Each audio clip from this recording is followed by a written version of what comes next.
Today we are playing Recipe for Turnabout. I don't have any stream topics, and I probably won't have any stream topics because, you know, for like a little while, because, you know, it's like I'm not in uni, so I don't really have any uni like topics. I really don't have any uni topics to talk about. So yeah. I'm gonna go put my dressing gown on. But yeah, I don't have anything really to talk about. I haven't even got the essay of the week, so I'll probably have the video essay of the week by Friday, I think. Probably, just see when I usually have my video essay of the week. Oh god, I should have left my camera on before stream, and just to make sure it was like okay. But yeah, I should have my video essay of the week by Friday. This week's video of the week. I think it's just the same one. It's just the same one from last week. Yeah, so it's the most obscure horror game you've never played by Purple Dough, and a video detailing war crimes in Undertale that really shouldn't have been made. So yeah. Anyways, so today we're doing the Recipe for Turnabout case. Well, so I'm gonna talk about my stream schedule real quick. So for this week, what I think I'll do, I kind of want to stream more this week. I know I said I'll only stream like Monday, Wednesday, Friday, and Sunday, but I think I want to stream more this week. So I think, so obviously today we're doing Recipe for Turnabout. I think I'll only get through the first investigation and then the first trial today, maybe. And then what I might do is do the second investigation tomorrow, and then do the entirety of the second trial on Wednesday, and then stream Oswork on Thursday, and then because I want to get the market done, and then on Friday do Turnabout Beginnings, I think is the next trial, and then on Sunday's Christmas Eve, so I probably won't be streaming on Sunday. But yeah, I swear my activity feed just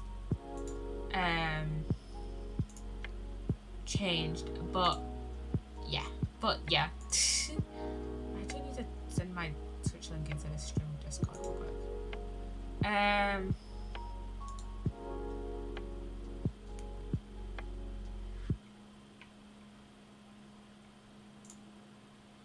But yeah, so, and then next week, so Monday is Christmas Day, and I don't know if I'll be streaming then.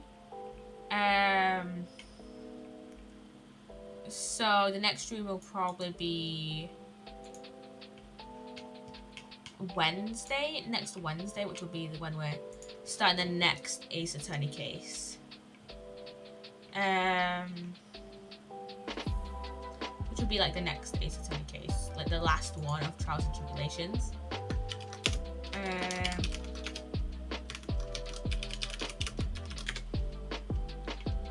And then yeah, that'll be it for the Ace Attorney trilogy. Hopefully done by the end of this year. What I might do, since I think New Year's Eve is on a Sunday, I think. Yeah, it's next Sunday. So what I might do is just stream longer then, maybe, and then we can raid Sugar if she's doing like a long stream for New Year's. So yeah,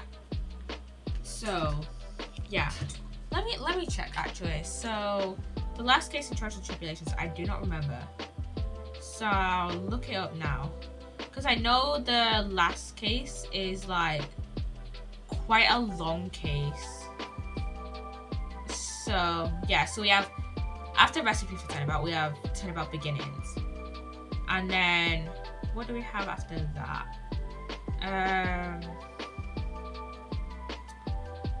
Bridge to Turnabout. I think Bridge to Turnabout is a long case. I'm gonna look it up. I think it's a long case.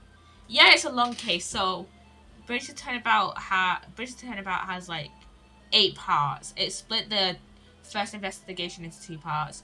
Split the first trial into 2 parts. Second investigation is in 2 parts, and then the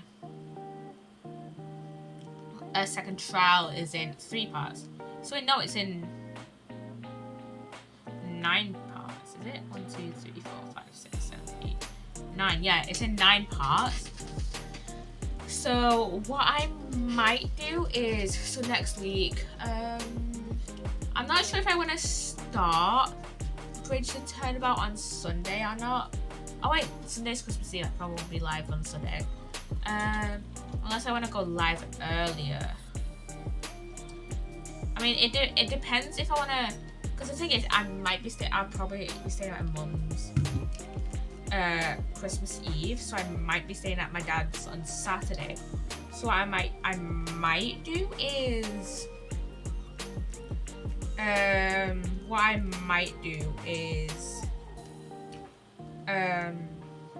stream the first investigation for this weekend, maybe, or maybe just stream Sims this weekend, and then next week we could just power through.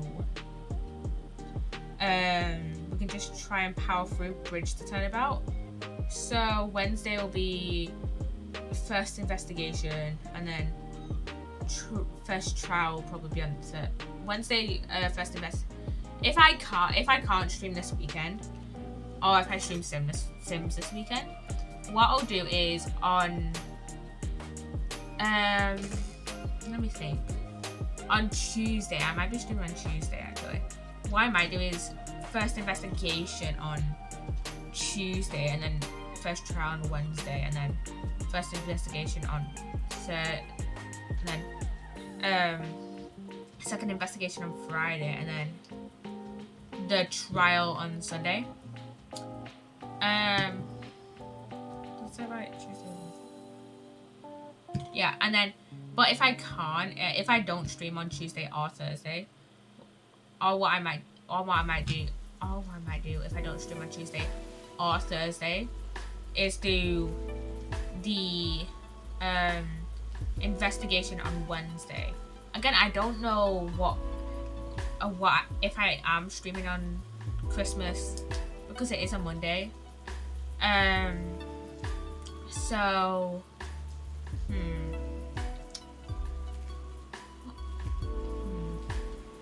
I don't know if I will be streaming on Sunday, on Monday even. If I am streaming on Monday, then what I'll do next. If I am streaming on Monday, then I'll do the first investigation then, and then I'll do the trial on Wednesday, the first trial on Wednesday, the second investigation on Friday, and then I'll do the trial on Sunday, the second trial on Sunday. But we'll have to think though. I think we'll just have to see. We'll just have to see what happens. But so far this week, this week. So obviously today, we're starting Recipe for Turnabout. I think I'll only do the first investigation and the first trial, and then tomorrow, we can do the second investigation, and then we can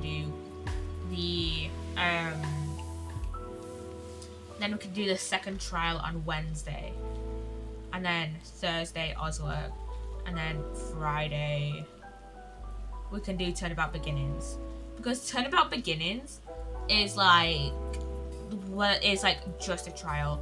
That's another flashback case, I think.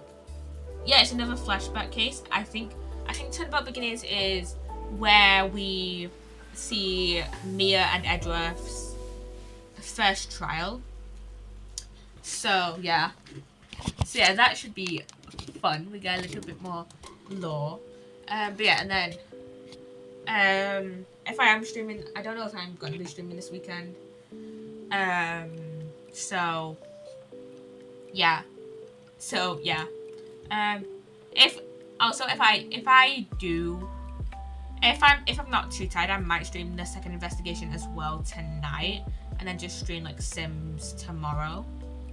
But I highly doubt that. I highly doubt that. It just depends on how long I want to stream today. But I don't think I want to stream too long today. So yeah, we'll probably want to get the first investigation and first trial done. Let me look it up actually. Let me see. Actually, first turnabout, because I think it's set up investigation, trial, investigation, and then second trial is in 2 parts. Yeah, so the first investigation is 1 part. The first trial is 1 part, and then the second investigation, the second trial is split up into 2 parts. So yeah. So yeah, how about we just get into recipe for turnabout? Yeah. We have part 1, investigation. One court. That's enough. This court sees no reason to further prolong this trial. This case is an extreme room for misinterpretation of the facts. It wasn't me. I swear it wasn't me. Ooh, who's the defendant? Given some testimony we have seen here, and concludes the victim was alone at the table when he drank that poisonous coffee. No, you're wrong. I know what I saw. I saw. I saw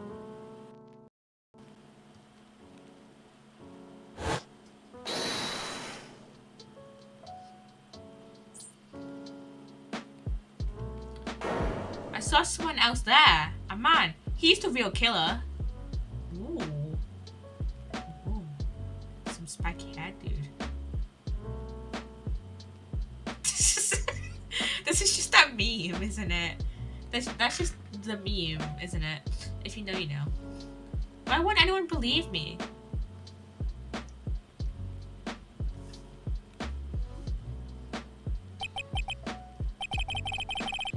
Well, I'd say that pretty much wraps this case up, wouldn't you, Mr. Right? Ooh. This court finds the defendant guilty.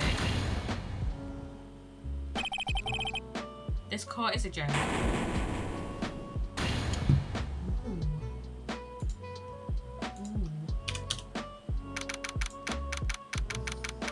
We're at Banco. The start of the new year always makes me feel like I can take on the whole world. I bet it does, Maya. So, I've decided that our resolution should be, sorry, take on the world. You mean the thing that fucking at me said? What do you think? Sure, whatever, Maya. I think you've had more than enough mistletoe cake. The fuck is mistletoe cake? The fuck is mistletoe cake? Never, you've got to eat a lot of cake during New Year's. It's practically a tradition. Not chicken, a tradition. Mistletoe cake. Is it? I said mistletoe cake instead of mistletoe cake.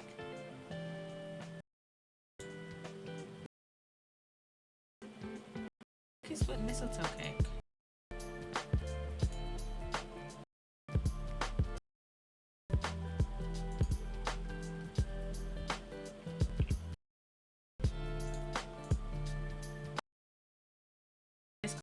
So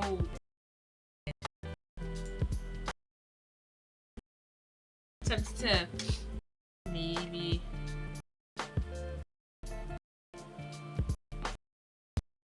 I'm gonna I swear I haven't even been able to load I haven't even been able to load what mistletoe cake is on my phone because my internet's been so slow. Is my internet being slow on Twitch? Is my stream being slow on Twitch? Because I swear You know, I'm gonna close down Sugar Stream because I feel like fucking up my internet more. And is my internet slow? I swear if my internet's being slow.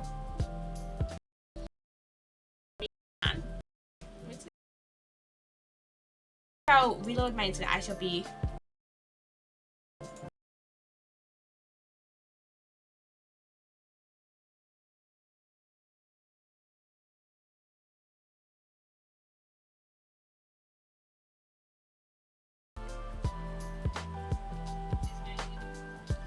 It looks fine. It's Discord is being weird. I need to close that out of EA app. I completely forgot to do that. Oh. It's maybe lagging a little bit. And my webcam is being shit. Okay. Uh-oh. Like watching the fireworks on TV or playing a board game. Hey pal, it's Gumshoe! Detective Gumshoe. There we go, my Discord finally loaded up. There we go. There we go, it finally loaded up and it was not being weird for once. I swear, internet this time of year just goes down the drain. Happy New Year, Detective. Likewise. Now listen up, right? I wanna... It's another fruitful year of Lawyer Police Cooperation. Yeah, me too. Alright, pal. You've got some explaining to do. Have you got a holiday present for me, Detective? A what? Well, here, have this. It's really nothing much, but... Yay, thanks. Look, pal, we need to have a talk. Take a seat. Hey, what about Pearlie? You haven't forgotten her present, have you? No. I mean, yes. I mean, no. I do this on purpose. Haha, I guess I'm busted. How did you like my first practical joke of the year? Very funny, pal. Now let's see how funny you think it is when I show you this. What is it, a magazine? Hey, I want to see. Deadly poisoning brings guilty verdicts. Defense attorney right trounced. What the fuck does trounced mean? What the fuck does trounced mean? Defeat heavily in a contest. Okay. And what the fuck is mistletoe cake? I'm looking up mistletoe cake. Cake.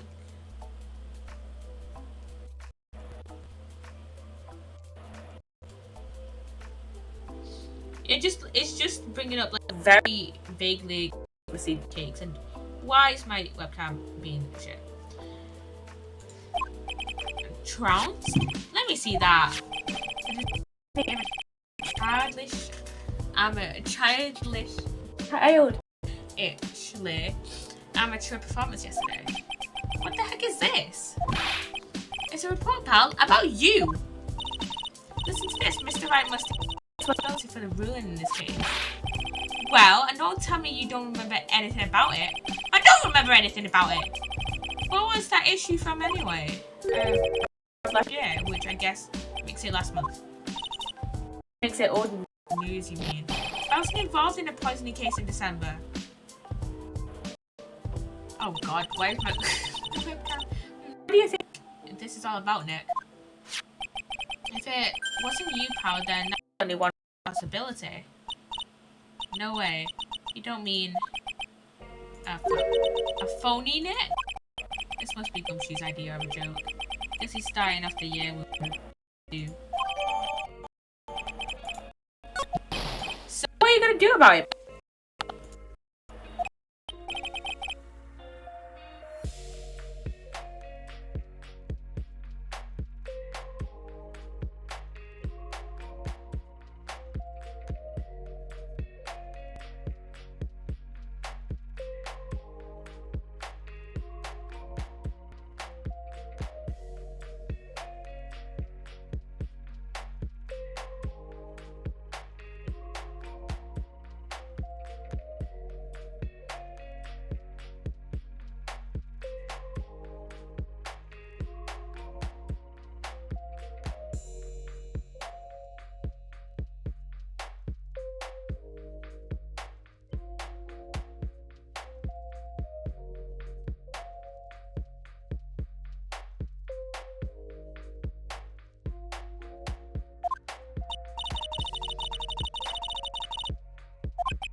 mute this whole time? Wait, I thought I was unmuted. Okay. What the fuck? So what's our first move? I guess we go down to the detention center and talk. Wait a sec, Nick. This person's behind bars because of you. Whoever it is isn't going to be jumping at the chance to meet you, right? Hey, let's get one thing straight. It wasn't me. It was a fake me that did this. I wonder if he looks exactly like you. You're phony. Zen Eop. I mean, I hope not. And what kind of name for an evil double is Zen Eop anyway?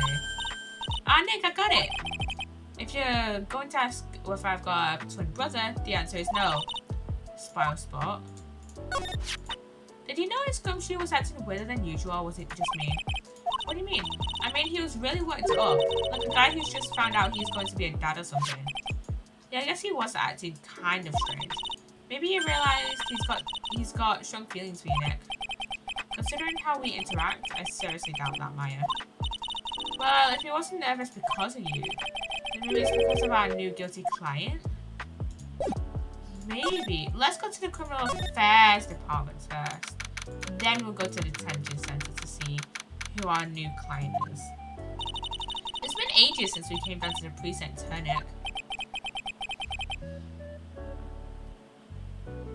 Looks like Gumshoe isn't around.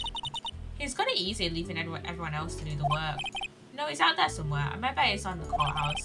He's probably trying to arrange the retrial of this case.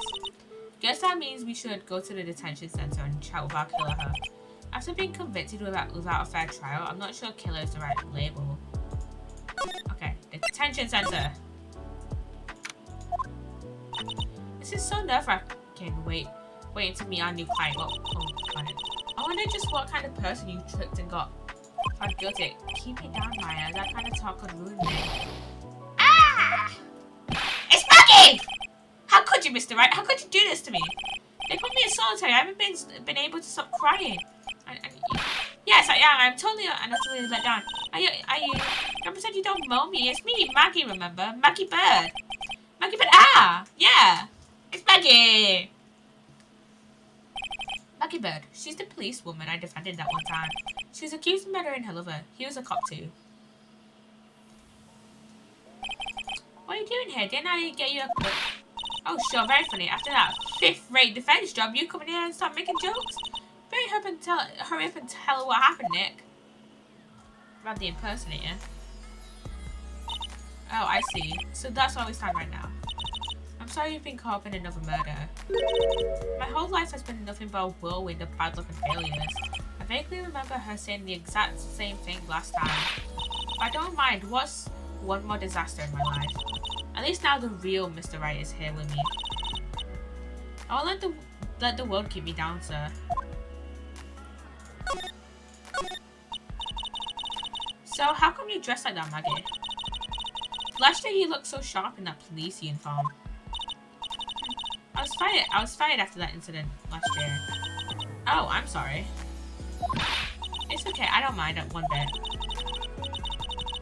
I enjoyed being on the force, but I think it was time for me to move on. So what do you do now? In the second act of The Life of Maggie Bird, I'm playing the role of a waitress. A waitress? Yeah, in a French restaurant. It's a small place, but it's quite fashionable. My charming smile and shapely figure came through from it. And the owner, Mr. Armstrong, hired me straight away, sir. And then you got into this mess straight away, right? Yeah, you could put it that way.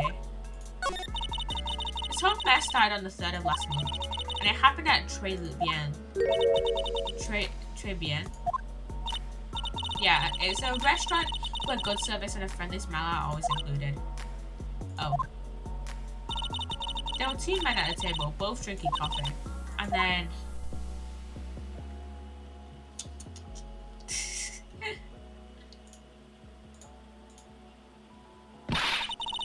one of the men slipped some poison to the victim's cup.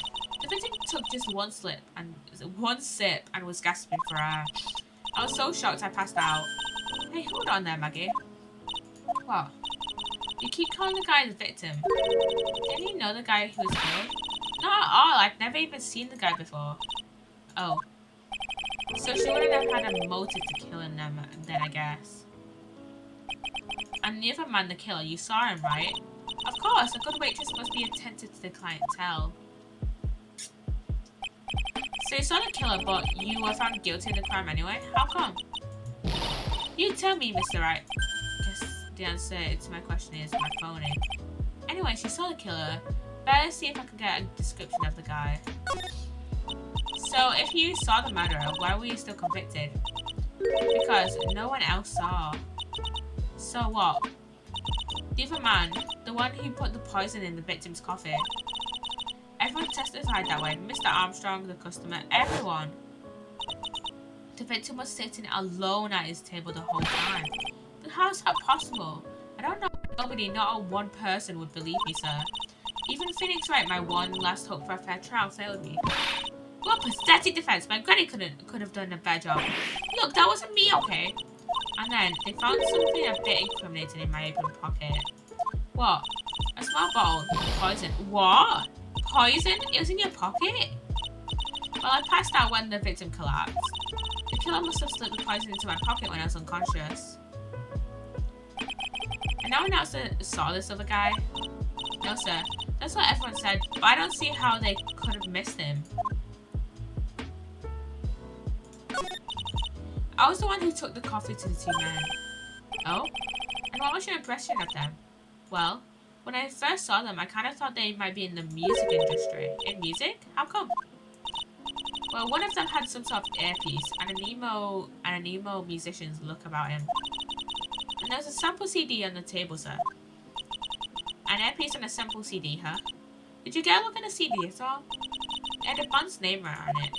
I think it was MC something. They must have been preparing for their debut, I guess. So it was a band CD. Maybe a promo disc? Maybe it was MC Screwdriver. Get serious, Maya. Would you buy the CD of a group named that? She would. What's the name of that group again? MC Hacksaw? No, MC. And what about the killer? What did he look like? Well, I don't really remember. Only that he was a young man, well built like the victim, really. Okay, she doesn't remember much, so let's see if we can go back to the criminal affair. Okay. Let's go back. Ooh, we can present another magazine clipping, maybe. Oh yeah, I need to ask you about this. Hey, this article is about my case. Can you tell me anything about the guy who's pretending to be me? Yes, sir. It was the morning after I'd been arrested. I met you in the visitor's room here. You were wearing one of your super short suits. Me? Yes, you, Mr. Wright. Ugh. Hey, Maggie. Where's my evil double? I am here too. No, I don't remember phoning you, Maya. Oh. It would have been so cool. Then you got really worked up and passionate. I'm gonna get you cleared of this crime, you said. I get the picture, but you've met me in person before, so how come you didn't realize that guy wasn't the real me? I guess looking back now, it was a little strange. Only a little? Well, okay, so you were a bit taller than normal, and you looked a bit shady, and your voice was a bit weird, and you had this kind of funny accent, and so this guy was nothing like me then. Yeah, Maggie! This is your second time being accused of murder. And we have defended you both times. How could you not have... Yeah, this is your... And we are going to defend you this time, but we defended you the first time. How can you not realize that wasn't us? Come on, Maggie. We had your spiky hair and blue suit. Is that all it takes for someone to imitate me? How about everyone else in the courtroom, like the judge and the observers? Didn't they realize he was an imposter? Everyone had these big question marks on their faces. But it seemed that no one wanted to say anything, sir. This case just keeps getting weirder and weirder. Mr. Wright, do you think it is possible to get a retrial? Probably. The court ruled in the absence of a genuine defense attorney, so we should be able to get a retrial. And Mr. Wright? Do you think we'll win next time, sir? My life has been a full course meal of bad luck, complete defeat for the set. Since I was 6 months old, when I fell from the 9th floor of my apartment building. How the fuck are you alive, Maggie? How? been hit by all sorts of vehicles, gotten sick from all sorts of food, failed at almost every test I've taken, experienced almost every kind of disaster. I even landed a phony lawyer when I had the misfortune of being accused of murder. The second time! But I will survive because Maggie Bird always lives to fight another day. And one day I'll find it. Just you wait and see, sir. Maggie. I think I'll find that one single moment of good luck. Zenny up is really gonna pay for this. What are you staring at me like that for? Maya's right. Whoever it is that thought it was a good idea to use my name, again, an innocent girl convicted of murder had better watch out. We'll find him. Don't you worry. We'll get Zenny up for you. Thank you. I'll tell you where Trebian is then. Right. The restaurant where the murder took place. Yes, sir. When you go, please tell Mr. Armstrong I said hi. Sure, right, Nick. Let's go check out this restaurant and its food. Oh, we should go to the criminal affairs department to see if Gumshoe's there. He is not here. As you can tell, I love Gumshoe. Gumshoe's great. Okay, let's go to Trebian then.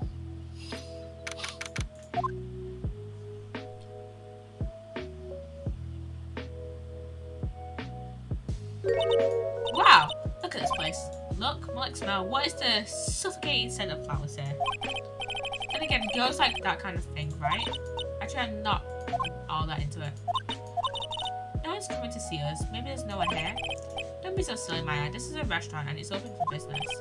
Hello, anyone here? I don't believe it. There really isn't anyone here. Perfect, so let's get intrusive. If there's no one here, we can take anything we want. Yeah, I suppose we can. Ooh, newspaper here. It's a rack full of fashion magazines, and they're all in French. Why don't you try wearing something a bit more chic sometime, Maya? Yeah, I guess I could. I'm always in my acolyte clothes, aren't I? It'd be fun to wear normal clothes every now and then. There's some maybe stuff behind the rack. Looks like a sports paper to me. Hey, look at this. Someone scribbled out a little doodle on one of the pages. MC Bomber. And 1, 2, 3, 4, 5 zeros. 100,000. $100,000. Maybe? I wonder what MC's Bomber is supposed to be. Maybe the thing that was written on the disc, maybe. That Mackie mentioned. This paper is from December 3rd. This paper is from the day of the poisoning.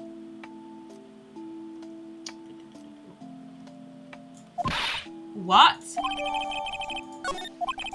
A paper from the day of the murder. This has got to be a clue. To see if I can find out some more about this paper. This must be where the murder took place then. This must be the table where the murder occurred. I guess so, with all this police tape all around it. And that stain must be from the poison coffee. Don't go look in the tablecloth, okay, Maya? Why would I look here? I'm not a cat, you know. Sometimes you act like that one, though, not gonna lie. Then why can't I picture you just doing just that? Yeah. This restaurant has partitions that separate the tables. When you sit at a table, you can only see the tables to your right or left.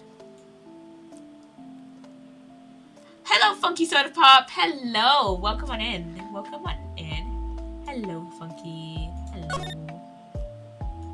What else going to be examined that looks remotely suspicious? In this case. In this restaurant. Let's just start examining everything.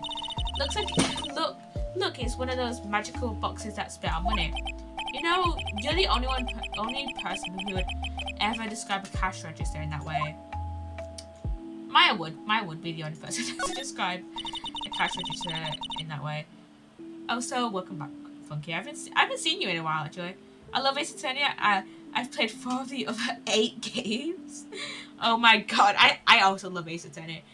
We're currently like in the middle of Trials and Tribulations, and I'm probably gonna stream Chronicles and Apollo Justice as well. I mean, I don't have Apollo Justice in my Steam library yet. Mainly because the PC port isn't out. Yeah, it comes out on January 20 odd, I think. 24th, I think. But yeah, Ace Attorney. Ace Attorney is pretty great. Pretty great. I mean, to be fair, if I didn't like Ace Attorney, I wouldn't have gotten this far into the game. Or maybe I would have. Who knows? Look at all the little trinkets tucked away in it. I bet Mr. Armstrong collected all of these personally.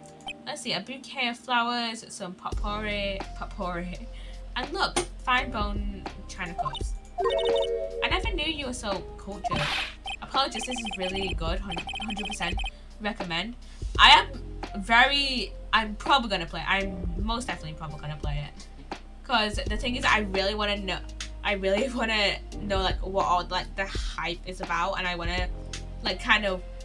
I'm not gonna lie, on TikTok, I've been on the like Ace Attorney side of TikTok for so long, and like half the Ace Attorney TikToks I get are of like stuff that happens, of like characters and stuff that happens within Apollo Justice, and I'm just like, I need to know more.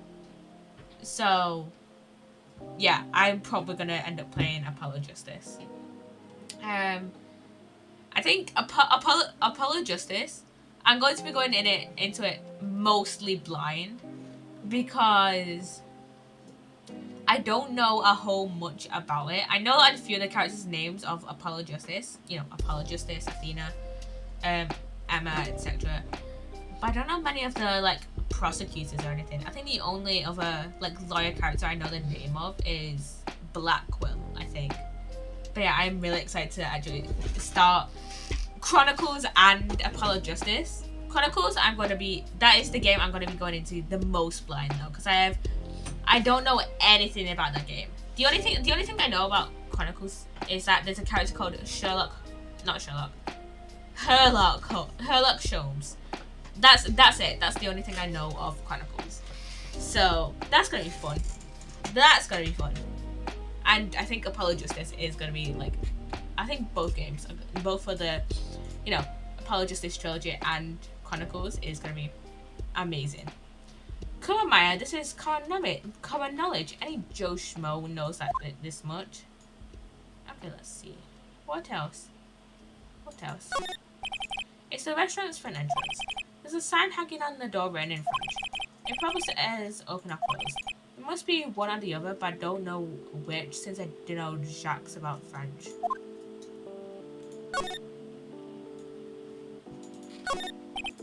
Wow, it's a beautiful winter wonderland out there. Really? Cool, I love snow. Let me see. Huh? Snow White, it's not even snowing. Got you. I was only kidding Maya. Nick! There are lies that are okay to tell, and lies that are definitely aren't. All I did was tell an itty-bitty white lie about non-existent white snow. Yeah, exactly. This table is set nicely. It just needs a customer. What do you think this flower is, Nick? Let's see. Well, it doesn't look like a tulip and it's not sunflower, I don't think. Don't even I could have told you that. Well, those are the only kinds of flowers I know. Dad, I bet I'm a liar, not a botanist.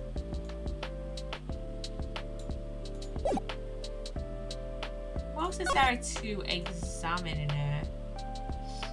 No, nothing much. I don't think there's anything else to...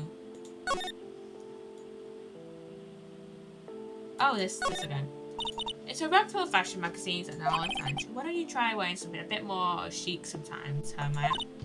Yeah, I'd look stunning in some of those Parisian frocks, We found that sports paper behind this magazine rack earlier. I try and find out everything I can about it. Oh, okay. We can go... Attention center. Let's present this to Maggie. Oh, let's look at it. Oh, yeah, just said... Oh, I just realised that's Mask the Mask. How did I not realise that? We literally just finished that case. Like, we literally finished that case yesterday. MC Bomber, 100,000. 500,000. Okay. Let's present this to Maggie, see what she knows. Oh, sports paper. Let's see.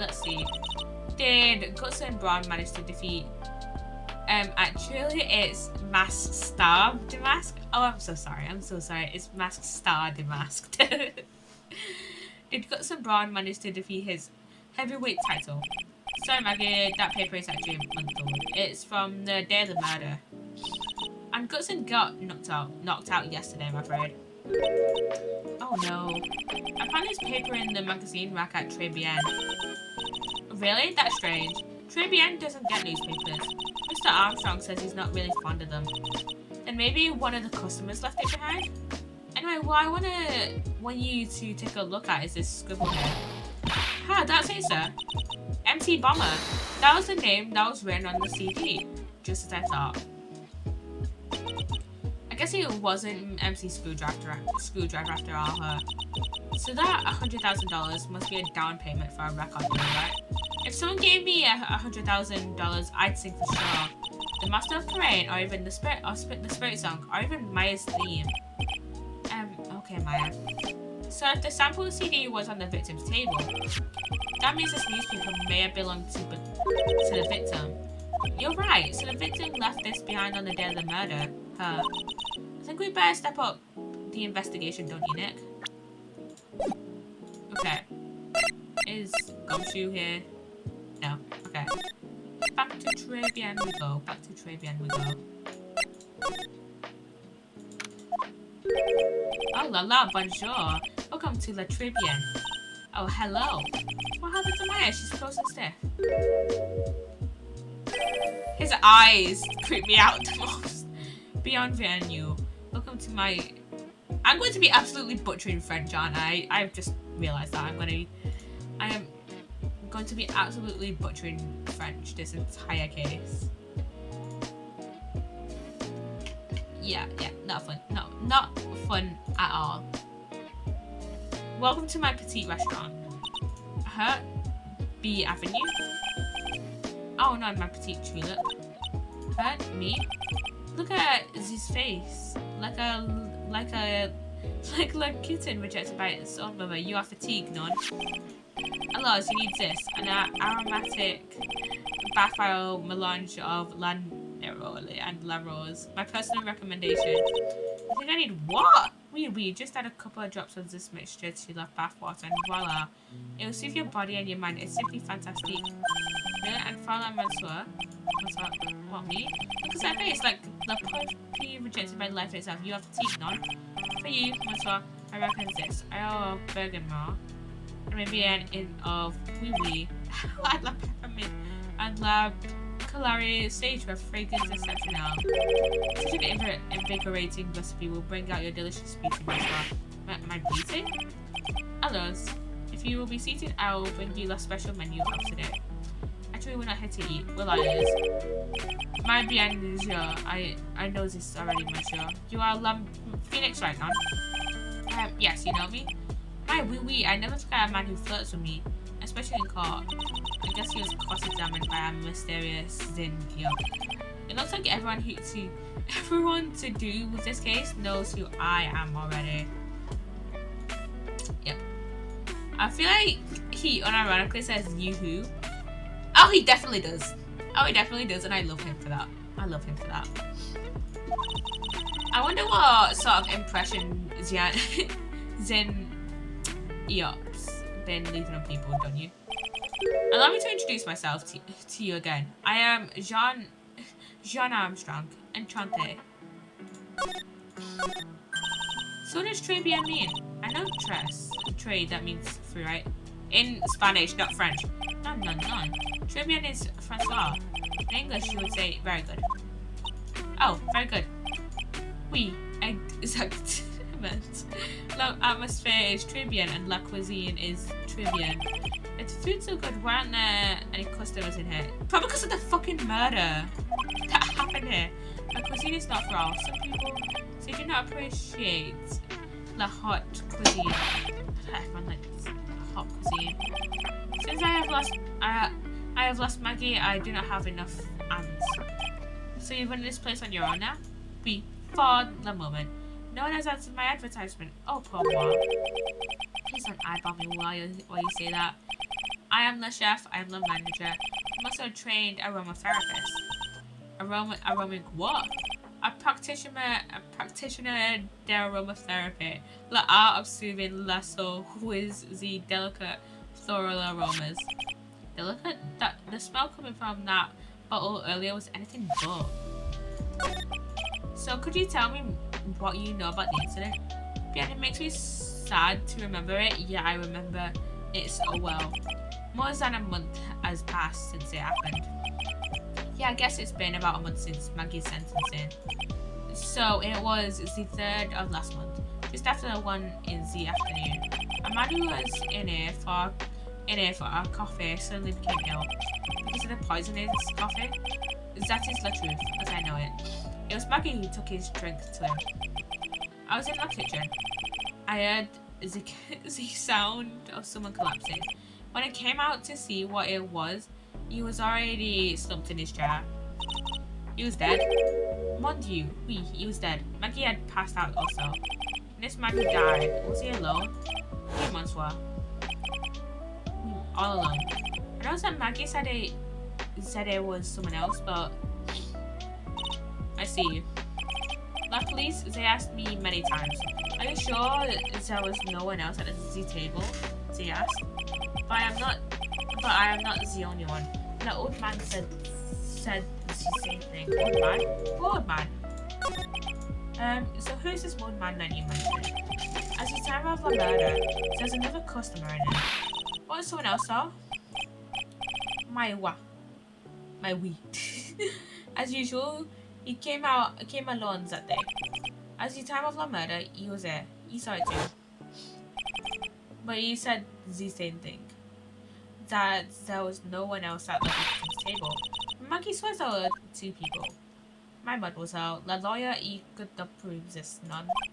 About the lawyer, that was me, I suppose. My bien sure. Wow, he's the first person who said it wasn't me. Don't kid yourself, Nick. Now who's the one making stuff up? Okay.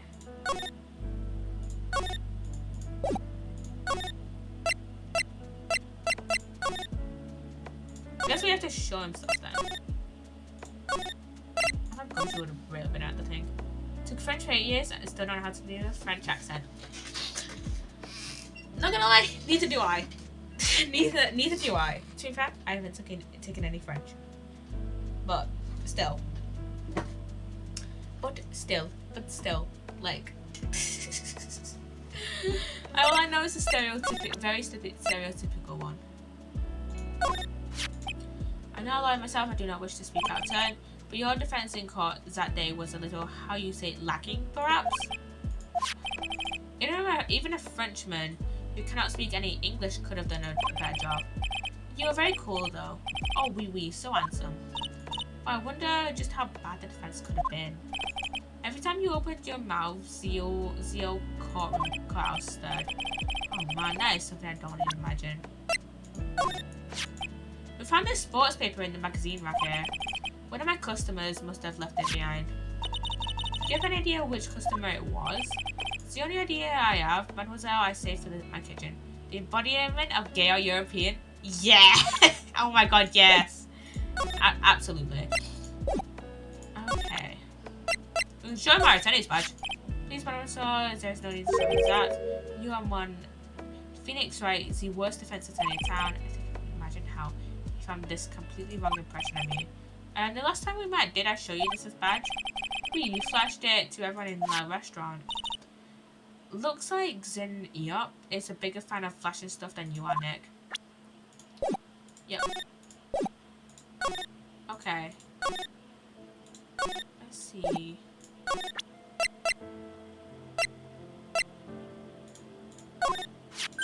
That badge isn't real. Of course it's real. That's what they all say. But I've been duped before. Give it to me for a sec. Ah. She bit into it. And I left a few teeth flaps too. I can see that. I just wish I could remember if that means it's real or fake. I said it was real. Okay. Then everything. Criminal affairs. No, it's fucking here. Computers in here. Okay, what the fuck do we do? you only have the magazine clipping, sports paper, and tonight's badge.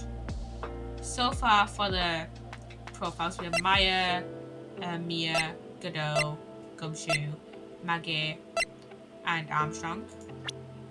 So I feel like we have to go back to Trebian. I feel like we have to go back to Trebian. And what the fuck do we do at Trebian? Shit. I'm thinking that fast. There's nothing left to examine. I examined everything.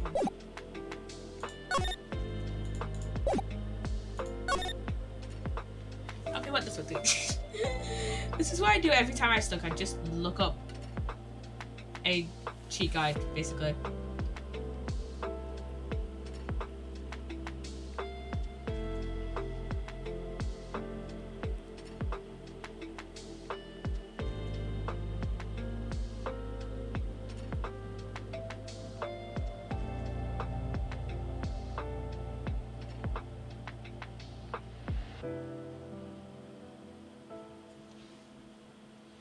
Oh. Press a fucking Maggie to him.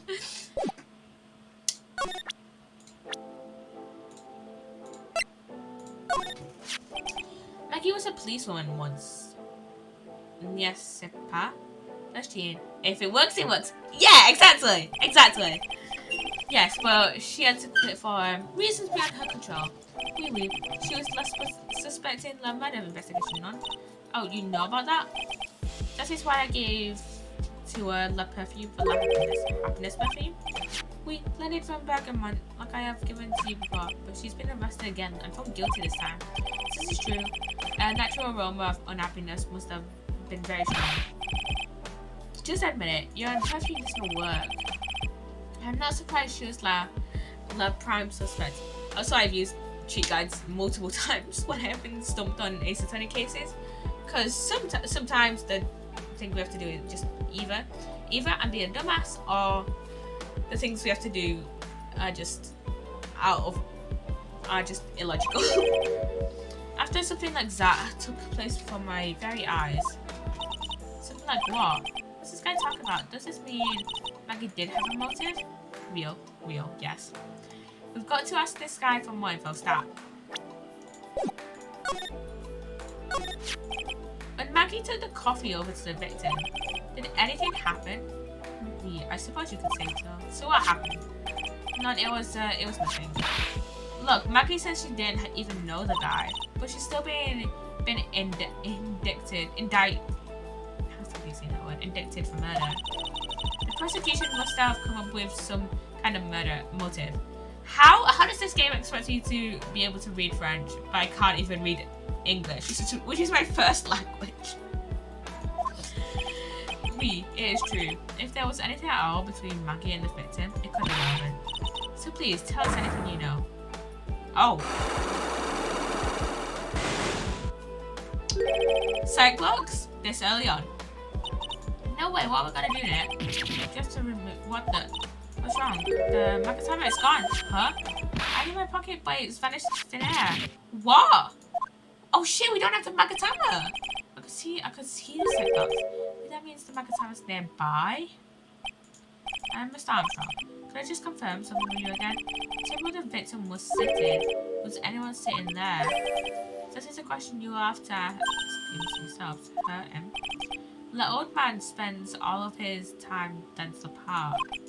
The park? Oh, park! What park's that? Behind my restaurant. It's called Vitamin Square. It's called Vitamin Square. Thank you. Is everyone on point, my dear? Let's go check out this Vitamin Square right now, Nick. Okay. Let's go to Vitamin Square. So this is Vitamin Square. Yeah, I see where they get the name from now. The fruits scream vitamins at you. Hey Nick, that's the guy, right? Isn't that the old man that Mr. Armstrong was talking about? That grouchy looking grandpa? He's throwing seeds out to the pigeons. Mike, he's not throwing seeds for them, he's throwing seeds at them. My grumpiness threat level has just been raised to red. I forgot about this guy. Excuse me? Would you mind if I had a word with you? Yes, I just want to ask you a couple of questions. What's the matter with you? Can't you see I'm busy? So you don't like my seeds, eh, pigeons? He's really chucking those seeds at them. That's got to hurt. Go on, eat this. Excuse me, sir. Can I ask you about Maggie Bird? I don't know any Maggie Bird. Yes, you do. Maggie, the waitress at Très Bien. Ah, it's a disgrace, I tell you. I know it's a disgrace. A disgrace? An innocent young girl revealing herself like that. Revealing? You mean her uniform? The youth for today, they don't have any shame. No shame, I tell you. Not one ounce. What happened to the old Bushido values of Japan, like honor and modesty? About me, I'm not wearing anything revealing. You? The problem is you lack any sense of grace. Talk about hitting a girl where it hurts. Wait. I thought the English localization of Psssttt took part in America. This is why people joke about it being called Japanifornia. Janifornia, yeah. Yeah. The thing is that, because obviously, because it's like in the original version of Psssttt, which is, you know, the Japanese version, it said it does have like obviously a few differences in the text and stuff. So I think, for example, whenever Maya says in the English localization that she wants to go for burgers, in the Japanese version she actually says she wants to go for noodles, I think. So yeah, and then there's a few things that they obviously didn't properly localize to America and Europe. So I just find it funny. Like this, the translations aren't the best, but they're trying. Yeah, they're trying, and it's so funny as well because like it is very obviously like Psssttt is very obviously like set in Japan, but it's just like whoever was localizing it, like Capcom, was like, oh, let's just say it in America. Like, come on, you're not gonna fool us. You're not gonna fool us by saying it's in America when it's actually in Japan. Do you go to Très Bien a lot? That miss your excuse for a restaurant? That garbage they serving, there's no food. What's the sushi, the tempura, the rice? Très Bien is a French restaurant, sir. What do you think we are, boy? In Paris? I want real food, not those sneaky snacks. And what about those shameless girls? You mean the waitresses? You can see all the way up to that. Yes, the waitresses. Practically naked. It's a disgrace, isn't it? Well, isn't it? Listen, it's not my restaurant. Guys, this is American my sauce? Just trust me, though. Exactly. Just trust me. Just trust me. This is definitely America, not Japan. Oh, definitely not. Definitely. It's a miserable excuse for a restaurant, that place. Miserable. He certainly knows the place. He must be a regular. But if he hates it so much, why does he keep going? Are you a regular at that restaurant, sir? It's just, if you dislike it so much, why would you keep going there? Sir? There you are, you filthy pigeons. You want food? Haha, take that. You must be hiding something, right? If he is, I should be able to see a sight property. Okay, I don't exactly have the Magatama right now, huh? Remember, Nick, that Magatama is only on loan. You better find it or else. If Pills ever gets wind of this, I'm going to be a whole world of pain. Okay. Let's examine this place. Let's examine. Hey, look! Pigeons! Yeah, and heaps of them, too. Did you know that pigeons are a symbol of peace? That's a dove, not a pigeon. Poor things. So they can't be symbols of peace and harmony just because they're green, is that it? You're overthinking this one by just a smidge, Maya. She is. I used to love sandboxes like you wouldn't believe. Really? You? Sure. Finding iron fillings in the sand with a magnet was my favourite thing to do. Iron fillings? Wow, that's too exciting for words. It was my ambition to collect every single shred of iron in the sandbox. I was such a kid back then. So did you manage to get all the iron? No, I never did. I think I came close though. Come to think of it, I still have all the iron fillings I found way back when. You want them? No. Damn harsh. Oh, there's a magazine here. It's a magazine full of job listings. You disgusting rogue, picking up something someone else threw away. Threw away? Did you throw this away? Are you looking for a job? That's none of your business. So I guess I'll just take the magazine with me then. I don't want anyone else having it. Give it back. Too bad. Now that you want it, so bad I don't want to give this up. Hey, that's mine. What if we present it to him? Excuse me, sir. If I just say something about this. So here you go, boy. How does some pigeon say to honestly let my girl Maggie free? So what if she potentially killed a man? God forbid, we would have fun. Exactly. Just let Maggie be a little silly every now and then. You know, just let her be a little silly and have a bit of fun every now and then. Who cares? Just let her be a silly little waitress in peace. So it wasn't exactly why I was hoping to get out of this guy. I literally showed him this. I don't think there's anything else we can ask this guy. Detention center.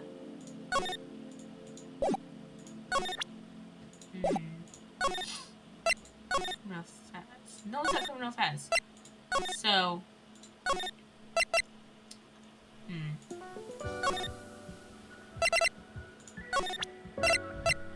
Picked up from a bench in Famine Square. Thrown away by the old man. Okay, we can't examine it exactly.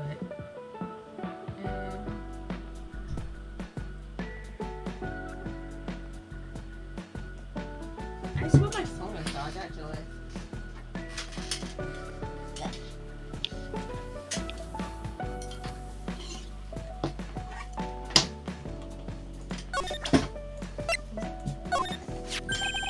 Mademoiselle?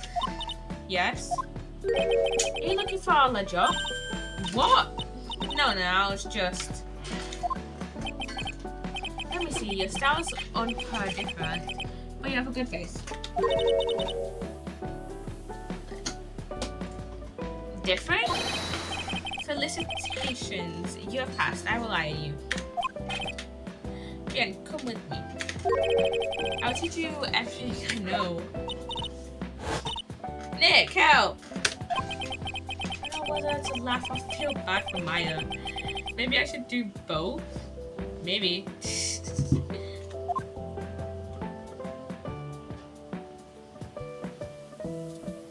Okay, Maya's gone off somewhere. So... Ooh. Looks like they have Maggie in questioning. Guess I've asked her pretty much everything. I'll come back if there's anything else I need to ask her later. Is Gumshoe here? Is he here? Yes! You guys do not understand how much I just love Gumshoe. He's great. Well, pal, have you found the evidence then? Yeah, the one that's gonna find our innocent? No, not yet. We've only just started our investigation. Well, whatever you need to know, I'll give you the dirt on it. I'm putting off all my other cases now for now, pal. No wonder you get so many pay cuts. She's really find out about this. Oh yeah, one more thing. The video trial's been approved.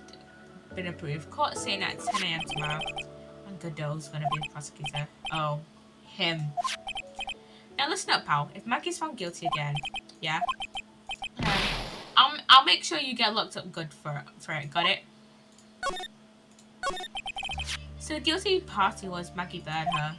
Yeah. That when she was on the police force. You were her mentor when she was a rookie, right? Yeah, close eye on her. I mean, not too close, no. Hey, what's with the funny looks, pal? I was just like, it wasn't anything like, look, sure, I was her boss when she was doing her training. But that was it. Nothing happened. Gumshoe sure is sweating up a storm over nothing. Ah, so that's it. Our big old Gumshoe has a little crush on Maggie. I don't like her or anything. Note to self, gossip with Maya about this later.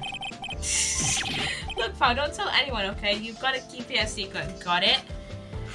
Yeah, sure. We're definitely not going to tell Maya about this later over a cup of tea at the agency at Wright & Co. You know? Definitely not. XOXO Gossip Queen. Exactly. Gossip Girl. Thanks, right? would most likely watch Gossip Girl. Would most definitely watch Gossip Girl. Sure. Don't you mind not guessing what I'm thinking all the time? Hey, tell your face, pal, not me. You'd have to be blind not to see what's on your mind. So I was wondering, could you fill me in on the victim? Glenn. He was a computer programmer. I see, a programmer. He was just a regular Joe working for a small-time computer firm. Mackie never had any contact with the guy before that day. He watched Legally Blonde at least 100 times. Oh, definitely, yeah. What? One of the reasons he became a lawyer of the NHS?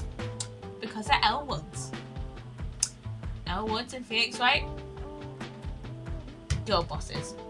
Girl bosses at law. Except one is smart. One is smart as fuck. And the other is Phoenix Wright. And all she did was take him his coffee on the day of the murder, pal. Yeah, Maggie also claimed to have never seen the guy before. Did the victim go to the restaurant often? Not according to the chef. Said it was the first time he'd seen the guy. A programmer and a first-time customer at that. What possible reason could Maggie have had to kill a guy like that? That's what I thought. But motive was still somehow established in the trial. You're kidding! What's her supposed motive? Sorry, pal, I'm real busy. I haven't had enough time to sift through these papers. Look into it yourself, okay? What could this motive have been? This isn't really a proper investigation. I'm kind of working on it by myself. Oh, that's right. The judge already ruled on the case and all the evidence is in already. The only problem is with Maggie's testimony. Yeah, it doesn't sound very good for us, huh? Look, pal, I've got mounted of papers on this case to look over before tomorrow. So I'm just gonna say this. Maggie Bird's no liar. She's... Okay, so she's a bit out there and a bit off base sometimes. But she was a good cop. That's not exactly complimentary, you know. So, what do you think really happened? And just how contradictory is his testimony? The biggest problem with Maggie's testimony is the number of people at the table. Yeah, my thoughts exactly. Maggie still insists there was another guy sitting with the victim. Right, but get this. Everyone else in the place says the guy was alone, even the chef. And then there's that CD. CD? Oh yeah, she did mention something about CD. And there's a sample CD on the table, sir. But our guys turned that place upside down. There was no CD. What? Not on the table, not anywhere in the whole restaurant, pal. But didn't Mackie say the victim was wearing an earpiece too? Yeah, but that was for the portable radio in the front pocket of his hoodie. A radio? He didn't have a CD player? You got it. Your phony never explained that contradiction at all. Come to think of it, the owner of Trade BN didn't mention that CD either. I don't know why, but I get the feeling Mr. Armstrong's got something to hide. Yeah, especially with that Cyclock as well. What's that? A sports paper? Yeah, I found it in the magazine rack at Trade BN. It's dated the same day as the murder. He may be onto something here. And take a look at this. See this writing here? MC Bomber. Hey, what is it? I've heard that name somewhere before. Yeah, MC Bomber. No, he actually seems to be thinking for once. He's no good, I can't remember. And he goes back to being the gumshoe we all know and love.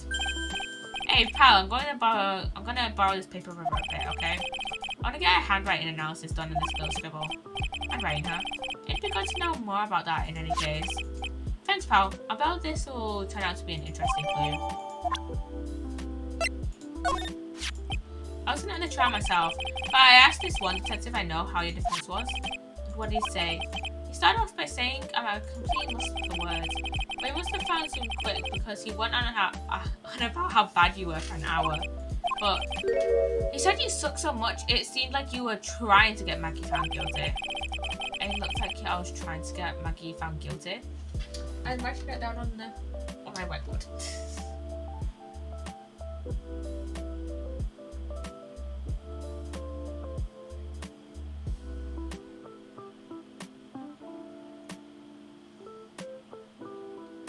Just so I don't forget that point. What do you make of this? Sorry, pal. All I can think about is Maggie at the moment. I didn't mean it like that. I meant you don't have to explain, really. Okay, do we have anything else to talk to you about? No. Okay. Oh my, it looks like Mr. Armstrong's really taking a shine to her. I suppose I'll just have to let her work at the restaurant for a while. I'll go pick her up from Caribbean once things have cooled off. Okay. She's still not at the detention center. And Maya's not here, so I think the only thing we can do now is go to Vitamin Square. The thing is, we can't talk to this guy, so unless we present him something, maybe.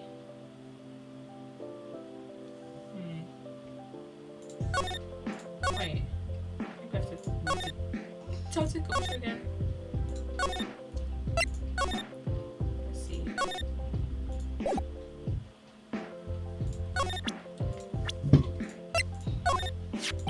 The chef for Tribune, huh? You know what that chef said to me? Oh la la, your body is full of lead toxins. And then he gave me this bowl. What's in it? Oh my god, he has a little bow, I just noticed. A little bow? Wait, are you talking about Armstrong?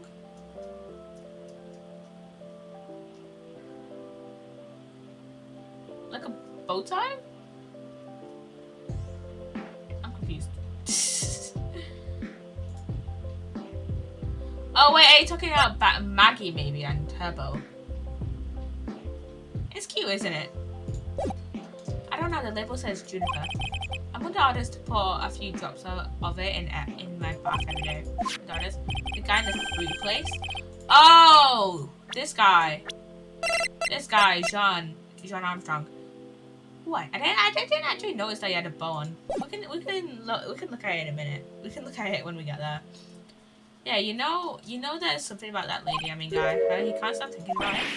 Not like that, pal. Give me a break. It's not my type. I can't stop thinking that he's involved in this case somehow. Sounds like he knows a little something more about our charming chef. Let's talk to him.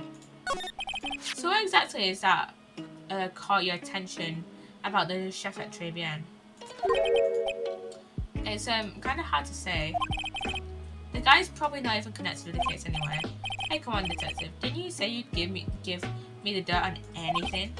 Well, this sort of stuff is kind of unimportant, gossipy stuff to hear about. Look, how about this?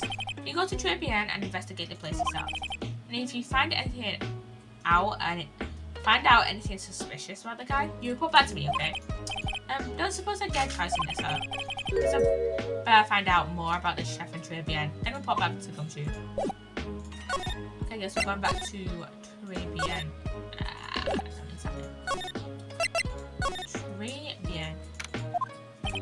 The scent of flowers sure is a bit strong. It's almost making me dizzy. Oh, hello. Who's that just now? Customer? She had sort of a dark aura about her. Welcome. Beyond the view. Wow, well, cute voice. It's Maya! Oh, it's just you. Nick. Maya, well, how do I look? Maybe you should quit being a spare medium. Maybe, but it's kind of boring being a waitress. You're my first ever customer. Then who was that woman I just saw? Oh, since you're here, you might as well have something to eat. I am kind of hungry, actually. So, how do you like your new job, Maya? I never knew there was so much for a waitress to do. Take people's orders, bring them their food, make coffee, work the cash register. Of course, we need a customer before I can do any of that. Yeah, it's a nice looking restaurant. It's a shame more people don't come. Don't forget about the ultra cute waitress. Check out my give me a tip smile. Hey Nick, why don't you order something? The chef's preparing a tasty lunch set out at the moment. So he says. How much is it? It's a 20 set, so it's 20. Dude, does Maya get paid for being a spare medium? I don't think so. Because I think it's a family thing. So she lives at Crane Village, right? She lives in the Fey Manor. I don't think she'll get paid for being a spare medium. I don't know actually. I don't know if she. I'll have to look this up to see if there's any bit of little lore on this.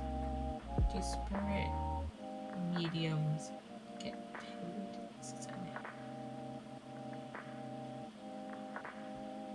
But she calls it a job. Yeah. But also, okay, I can't find shit on Ace Attorney on Ace Attorney spec mediums. But it's like, I don't know whether she would get paid. I mean, she gets free housing at Korean, or at least I assume so because she lives in Fade Manor. And they train to be spirit mediums all their lives. Maybe she takes commissions? Probably, yeah, actually. Because when we did the, what was it, reunion and Turnabout case, I think it was. You know, where the like Dr. Grey guy, or whatever his name was the victim. I think he paid for the spirit medium, so she probably does take commissions now that I think about it. It's a twin tea set, so it's $20 of course. The twin tea set. I believe I'll be taking a pass on that. It's kind of expensive. What? But you can't. Come on, Nick. It's not every day I get to be a waitress. I want to try carrying plates and working the cash register. How about cleaning the toilets? That should keep you busy. Yeah, right. Maybe later. About the lunch. Oh, fine choice, sir. No, I am. Kitchen, a lunch special, please. With all the extras, drink, side salad, desserts, and gifts. I don't need any of that. Just a moment, please, sir. Mine's really getting into this. So how much is this set lunch then? $20, sir. With the drink, side, salad, and dessert, it's $45? Hey, wait a sec, Maya, sorry to keep you waiting, sir. Here you are, our deluxe 45 lunch set. Wow. A dish inspired by lobster and abalone fricassee with a balsamic vinaigrette. Bon appetit. Thanks. Come on, Nick. Hurry up and try it already. Lobster, huh? Alright, down the hatch it goes. Well, are you hungry, Maya? I'm starving. Here, it's yours. Really? Remember, Maya? My wallet doesn't print money, so you better polish off that plate. I just remembered. I've got to clean the toilets. Hey, you can't be in that much of a hurry to clean the toilets.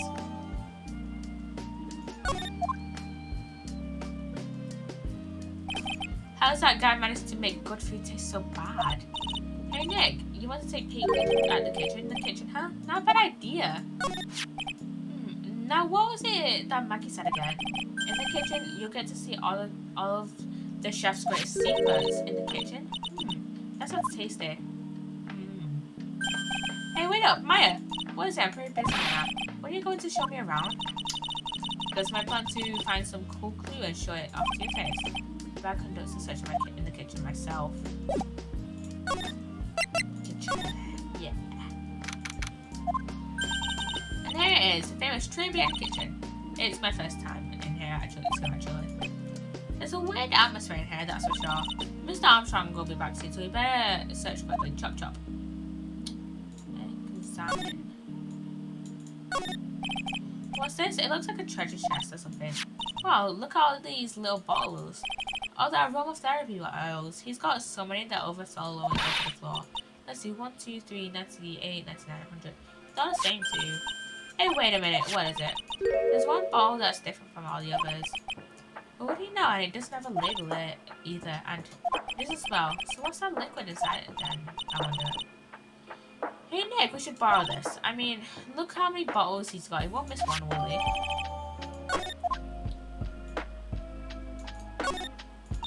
And this is one large mirror. I bet this is why he makes himself look pretty. There's a book on the dresser. Clarice Armstrong's bedtime literature. Not exactly a Pulitzer Prize material, is it? It looks like a collection of poems he's written. Poems? Cool, read one out. And say it in your best French accent with intensity, okay? Okay, here's one. It's called Printemps. The two of them like actors from a film. Is he coffee still and drunk? Sweet, nothing's over too soon. On that sad Sunday morning, the foolish cocktail so delicious. Take the last sip of your drink, and I know what I will do. I must lie to you. I must. Huh? That's it? Yep. That's a poem for you. Yeah. Oh, that's the Makatama! I French restaurant. I've never heard of most of the seasonings. Hey Nick, this container has oyster styles. What's that? It's not used in Chinese food. And look, that is right there on the counter. My Magatama, what's he doing there? What indeed?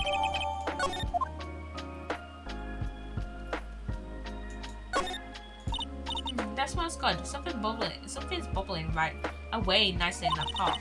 It must be the lobster and abalone frisque with a balsamic vinaigrette. Isn't that what I just ate for lunch? Maybe. What? Anyway, is the only French dish I know the name of. Yep. What are these lace curtains for? I don't know, but they give the place a real homey feel, don't it? Lace curtains. You know, if I was a cooking pot, I'd be perfectly happy to sit on a shelf under those. How do you respond to something like that? No. Now I know I'm in a French restaurant. I don't have it. These nuts are really sharp. I'd like to see how one of these slices for cheesecake. Cheesecake? You don't exactly need a sharp knife for one of those, Nick. Yeah, to be fair, you don't need a sharp knife for cheesecake. I don't think we can examine anything else really, so we can put it back into Trebian. And then what do we grab? We grab the lunch special, the small bottle, and the Magatama. We should try and see if we can show Gumshoe the bottle. I was pushing it. Oh, there it is! Hey, just in time! What is it, Detective Gumshoe? The lad got back to me about the newspaper you gave me. It must be the sports paper with the memo squad on it. So, what did they say? Did the analysis turn up anything?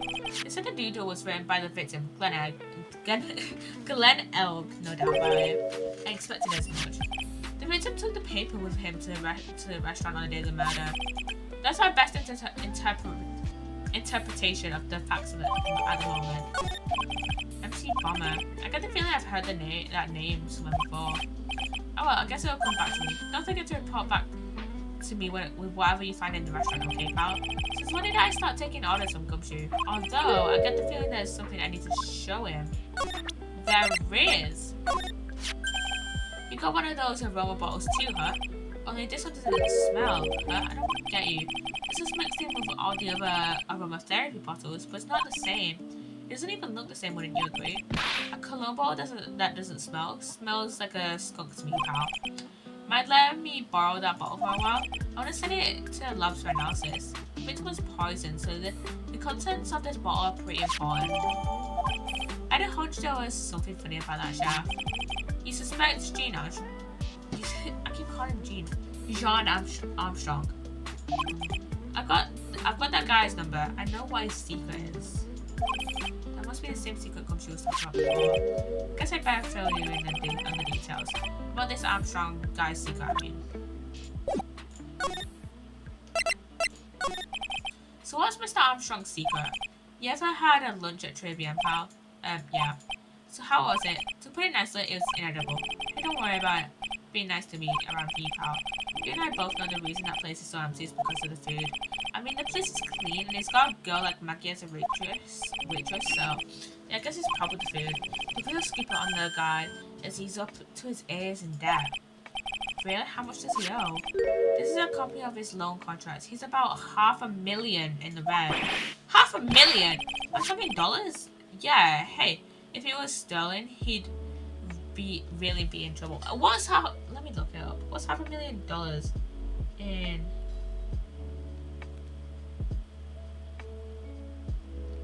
It's $500,000 in pounds sterling.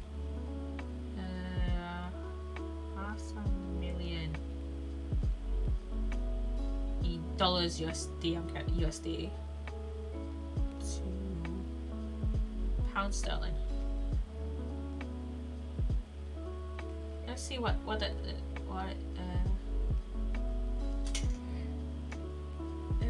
see.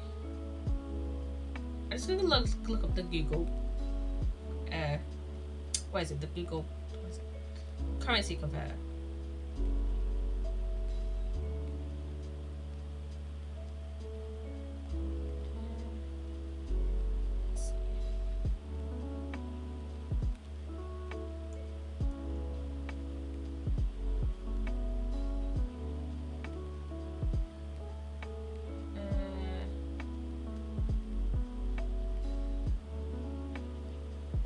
£395,322.54.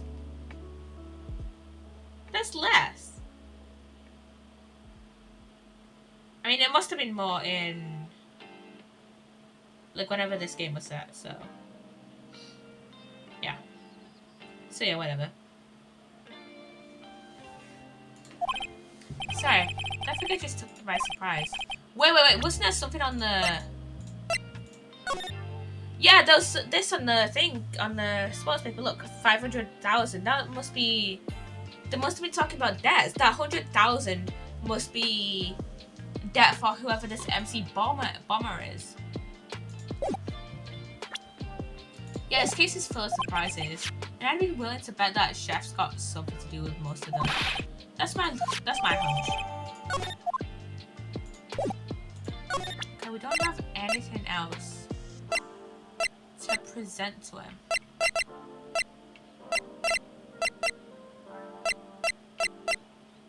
The owner of the loan is tender lender. The only thing now we've got to go to, I guess, is... Wait, can we go back in the kitchen and see if... No. Armstrong is in there. Let's see, Fireman Square. Oh? The old guy's not here anymore. Triton, I still have some unanswered questions for him. A bike is here, for some reason. Scooter? You'd leave it right in the middle of a park like this. The wheel guard and the light are busted. I guess it must have been in an accident. It's totally wrecked. Who the fuck is this guy that's just screaming at us?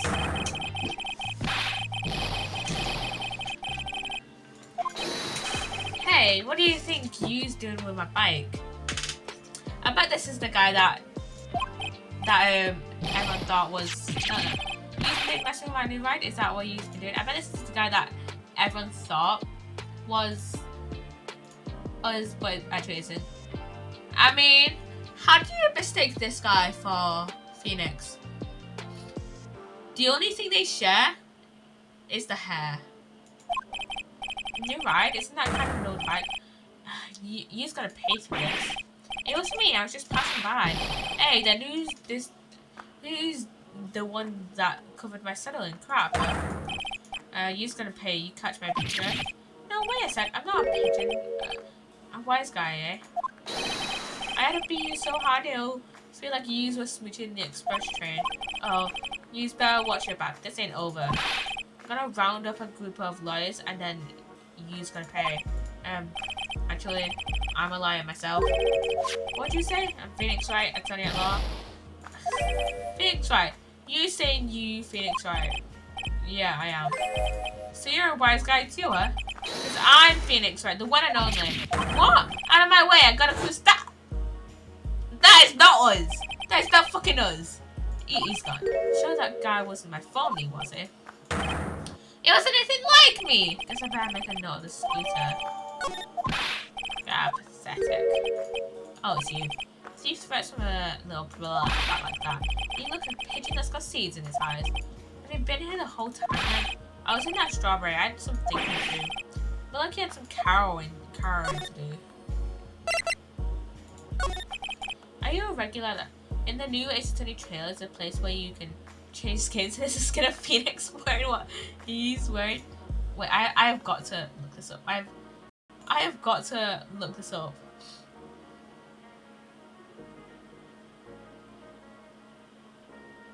Come on, YouTube.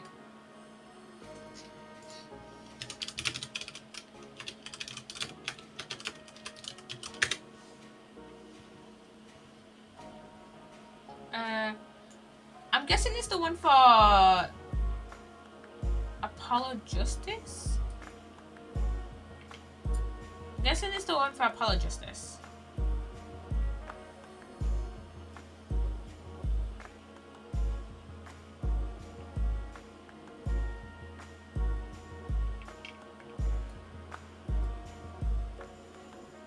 Let me see.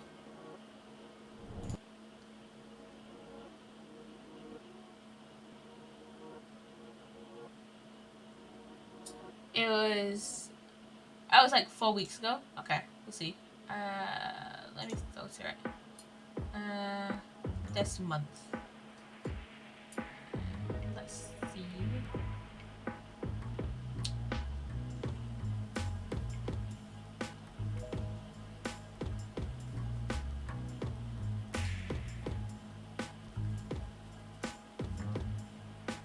Let's see. What the bloody hell is it?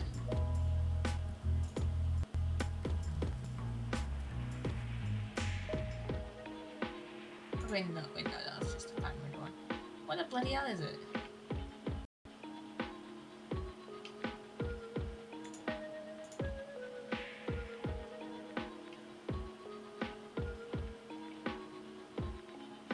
Well, let's see.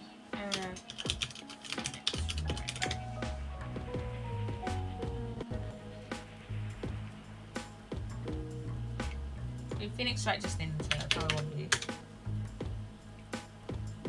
I'm guessing it's for the Apollo Justice. I'm gonna put Apollo Justice to see which one's comes up.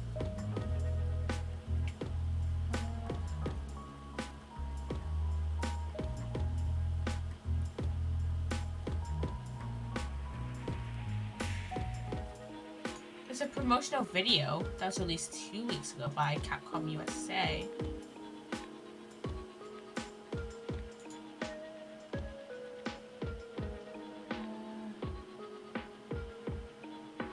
Here it is. Yeah. I found it. Here it is. Okay, so these are all this is where, okay. Don't really care about the DLC extra episodes right now. But yeah, this is where we can change skins. So we've got turn for mainly Apollo. Right now it's only showing us stuff for Apollo, Athena, and Phoenix. Funnily enough, it's showing us the Travian thing. There, it's showing us this outfit. Hello, Sugar! And thank you, Psssttt, for the follow. Hello, everybody. Hello. We're looking at an Ace Attorney trailer and playing Recipe for Turnabout. Hello, Robot. Hello, Sugar. Hello, Jax. Hello. He ate that. Look, this. Oh my god, the sounds. Yeah, I finally got them to work.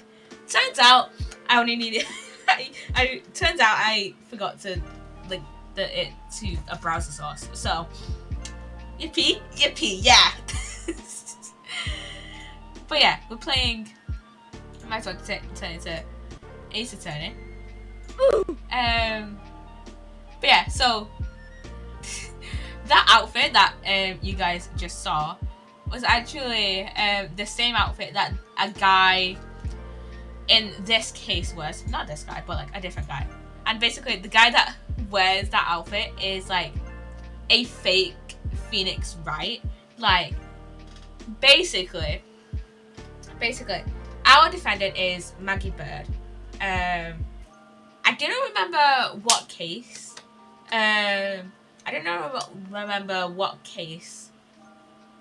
case name was, but it was the one where she supposedly killed her boyfriend, but she didn't kill her boyfriend. I'm gonna look it up which case she was in. I'm gonna look at what case she was in because I do not remember.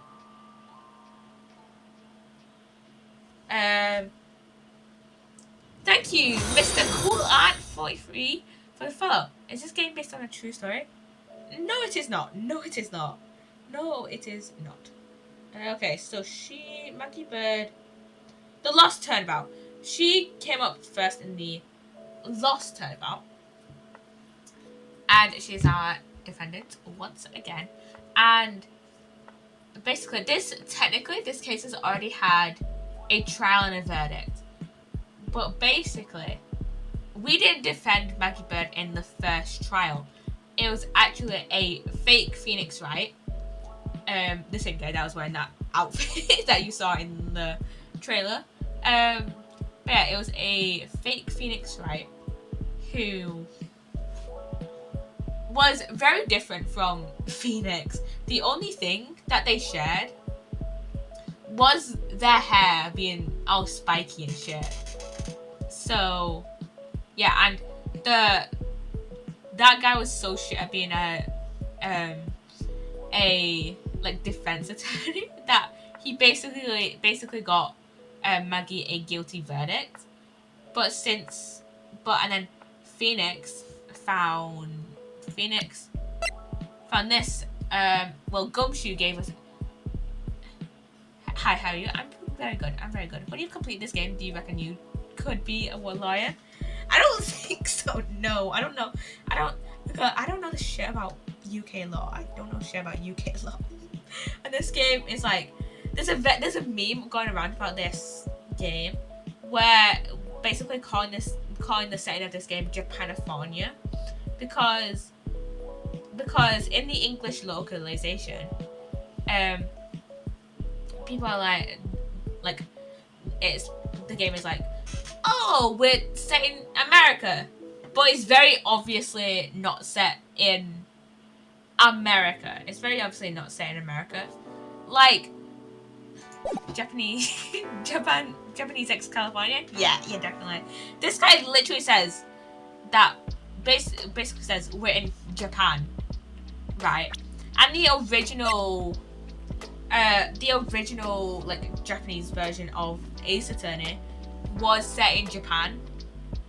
So it's like Japanifornia, yeah. And I think the anime also refers to this game as being in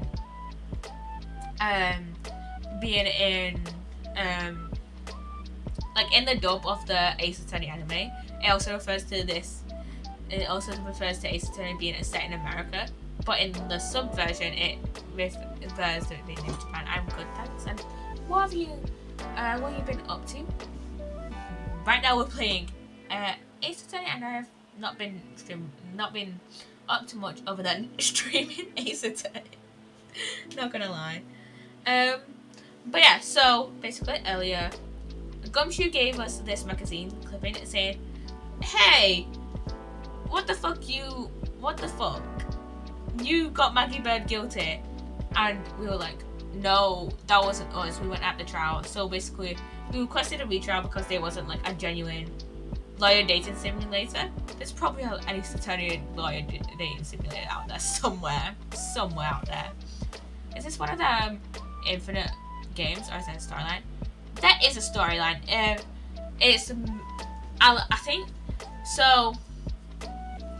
Some of the stories are like some like the smaller stories are like case from case. Like they don't, like a lot of the cases like don't get brought up again. But there's like an overarching like story for each game. There's like kind of an overarching story. Like for example, for this game, for Trials and Tribulations, which is the game we're playing through now, we kind of go more in depth into a lot of for the majority of the cases in Trials and Tribulations, we go more in depth into Mia's backstory, who was our mentor, and Mia died in the first game, and she's been brought up like a couple times since then, but like Trials and Tribulations is like where we go more in depth into like her backstory and her time like before she met Phoenix. And in Trials and Tribulations we actually talk more about Dahlia Hawthorne and like her story. I mean, you've been playing this a while, you're still in the first game. No, we are not. So this is a trilogy game. So with this trilogy, it's actually like it's just like made up of 3 games just put into like one package. So Ace Attorney originally was like originally released in I think 2007, I believe, for the DS.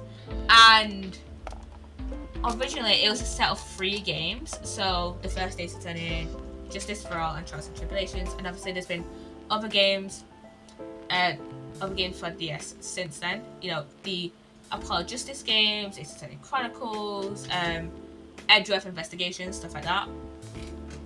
And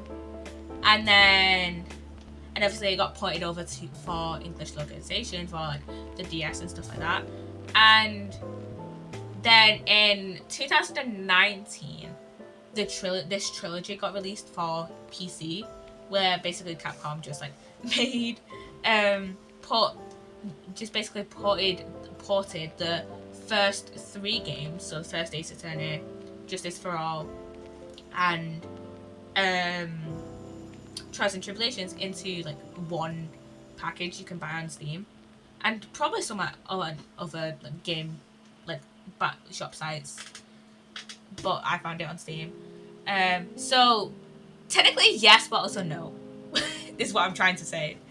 Like, one Trials and Tribulations, which is like the 3rd game, but we're still on the first trilogy,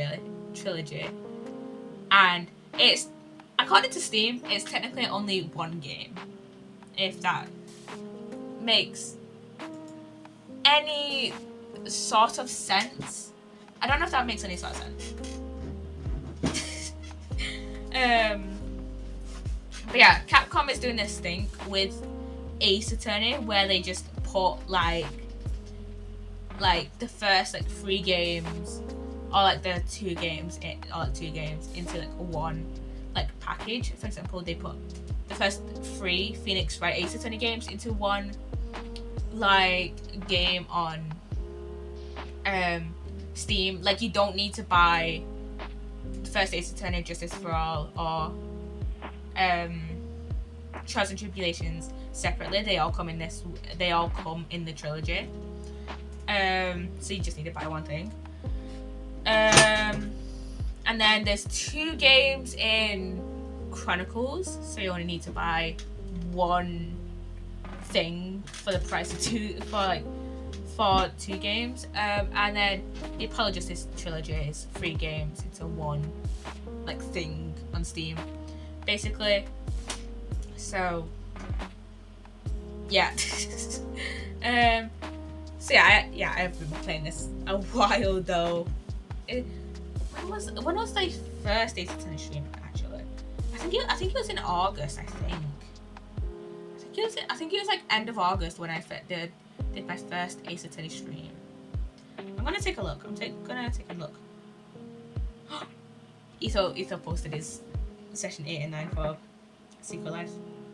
I'm gonna be watching that probably tomorrow, because I'm probably gonna be going straight to bed like after I've posted this VOD to YouTube.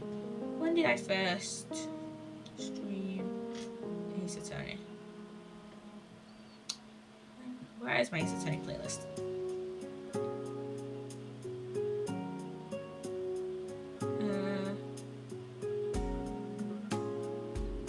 Yeah, it was the 20th of August when I first started playing Ace Attorney. So yeah, I've been playing this for the past 4 months, which, to be fair, I've played like 2 games in like, I've done 2 games in like 4 months, and in just under 4 months, and I'm probably gonna end up finishing this game by the end of December, like start of January, like ish. So yeah. Anyways, what was I saying? I don't remember what I was saying. Where are you from? I am from England. I am also from England. Are you a regular at the restaurant there? It's just that if you dislike it so much, why would you keep going there? So there you are, you filthy pigeons. This guy has a Cyclops. Yeah, he has Cyclops. I knew it. This old guy has got something to hide, but what could it be? I don't know. Trebian, let's see.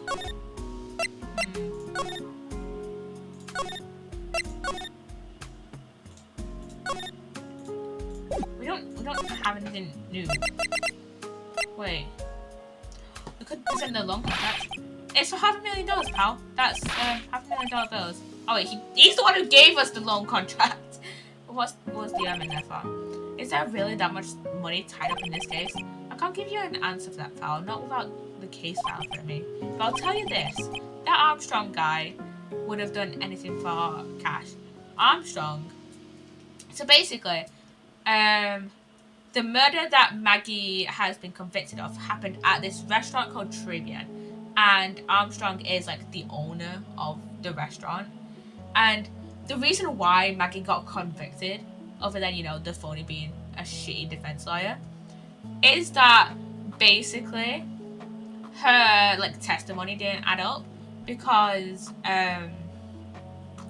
like she was saying that there was another guy that was like with the victim, but literally Armstrong and that old guy we just talked to, the old guy with the Cyclops, he actually, both of them said that there wasn't like anyone else with the victim at the time of the murder other than Maggie.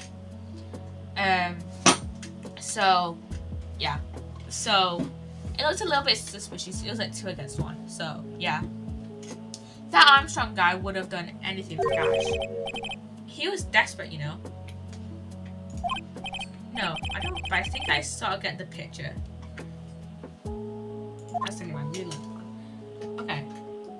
Oh yeah, we can talk to him about the scooter maybe as well. What do you make of this? Ah! He doesn't have anything to say on that. So.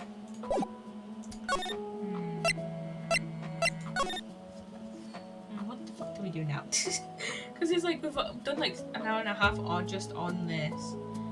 So. Yeah.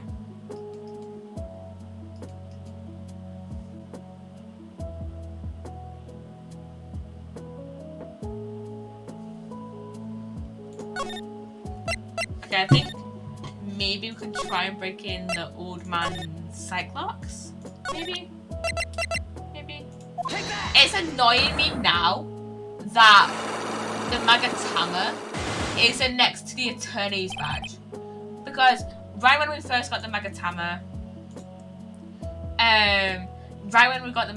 it was right next to the attorney's badge, and now that we've got it back because we lost it at the start of the case, and now we've just got it back.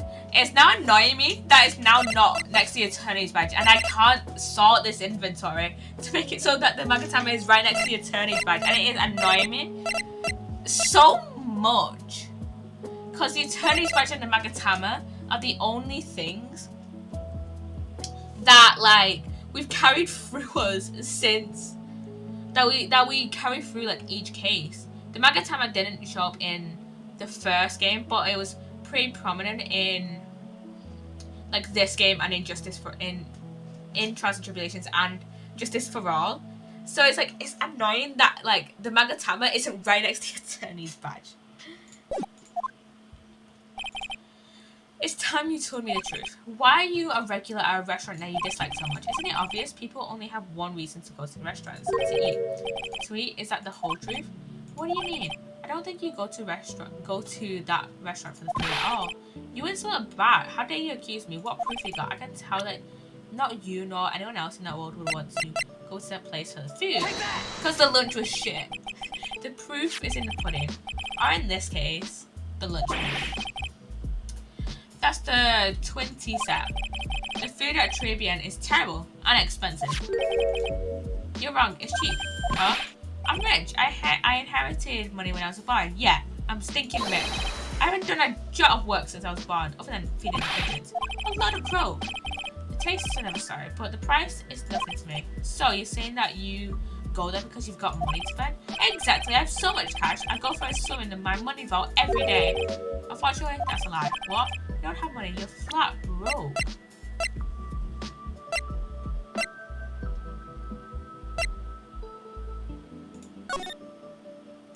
What would these people say is flat fucking broke though?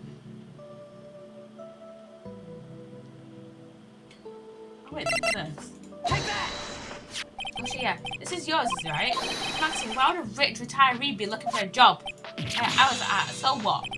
So I was looking for a job. I'm buying a lot at the moment. I need spending money. Oh, I don't go to that restaurant for food. I just go for the Havasino. Yeah, I think you mean a cappuccino. Anyway, how much does a cappuccino cost there? $8. Those better be some golden beans. Jesus, $8? Whenever I go for a hot chocolate, that's like £3. I think that's ridiculous. Jeez. What's your problem? You think a poor man would be better off drinking dishwater, do you? Is that it? Well, no, I think the hot chocolate is like a pound something, like £1.50 or something. Usually whenever I get hot chocolate, it's like I get hot chocolate with my dad, so he gets a hot chocolate as well, so it's like $3. I don't remember. I haven't gone to hot chocolate in a while, actually. I was not thinking that. I was wondering if the coffee there is really that great. No, it's not a book. But anyways, yes, that place has free newspapers to read every day. Newspapers? Exactly, they don't want me hanging around at home, so I go there. Sorry, sir, but there's no free papers to read at Trade Beyond.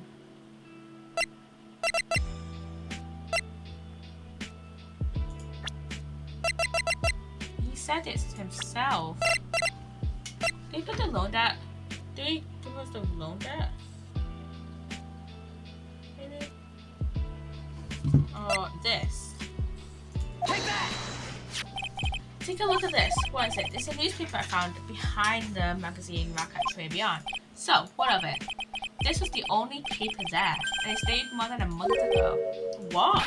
You see what I'm getting at here? That restaurant doesn't get newspapers. This is just one that the customer happened to leave behind. Yeah. Tell me, why are you so determined to hide the truth? I'm not hiding anything. Why do I have to put this guy out of his misery? Listen, the real reason why you go so much Tribune is because it's because of Armstrong, isn't it? Take that! Oh my god, he's gonna steal it. So stupid. Ah! We lost 3 penalty points! What else is that? Tell me, why are you selling it? Please me why you go so much to Tribune. It's because of Maggie? What are you asking me about that girl for? She was the waitress at Tribune. Therefore, the answer to the mystery of why an old man would drink expensive coffee at a terrible restaurant is the waitress. I don't recognize that face, and you are probably telling the truth here. Because you weren't looking at the girl's face, but at her outfit. That's the truth, isn't it? You became a regular at the restaurant because of the waitress's uniform. That uniform is all you can think about, isn't it? Can't take it. To you, go to sleep, have a good rest of the stream, Poppy. Okay, good night, Rover. Good night, Rover. To you, that waitress is your... Enough, please. No more. Stop saying that word. Stop saying waitress. Stop it, stop it, stop it. This guy's a weirdo. This guy's a weirdo. Like, fuck. I forgot that we get, I forgot that our penalty thing, like, refills, like, a lot after unlocks. I'm sorry. This is true. I was definitely younger. Fine, so I'm a dirty, wicked, sinful devil. Yeah. No, I didn't mean it like that. I haven't got one of those lousy cuppa havacino every time for $8, all because of that servant girl. Punish me, lock me up. But really, that's not what I'm here for. You can say another 20 years and you'll understand what it's like. You know how painful it is to be an old man like me. No, really, listen, sir. Stop calling me that. I have a name, you know, boy. So show some respect to him. I'm Victor Kudo. Sorry, Mr. Kudo. You young ones think you know it all, don't you? Well, I'm not saying another word. I'll tell you anything. This guy was in the restaurant at the same time as the incident, which means I have to hear his testimony one way or another. I don't believe this. I even broke his sight clocks and everything. Guess I'll have to try and get money in a better mood. Probably. Okay. We didn't get shit. Okay. What the fuck do we go from here? I don't want to spend. Look at this. Yeah, I'm definitely doing the second investigation.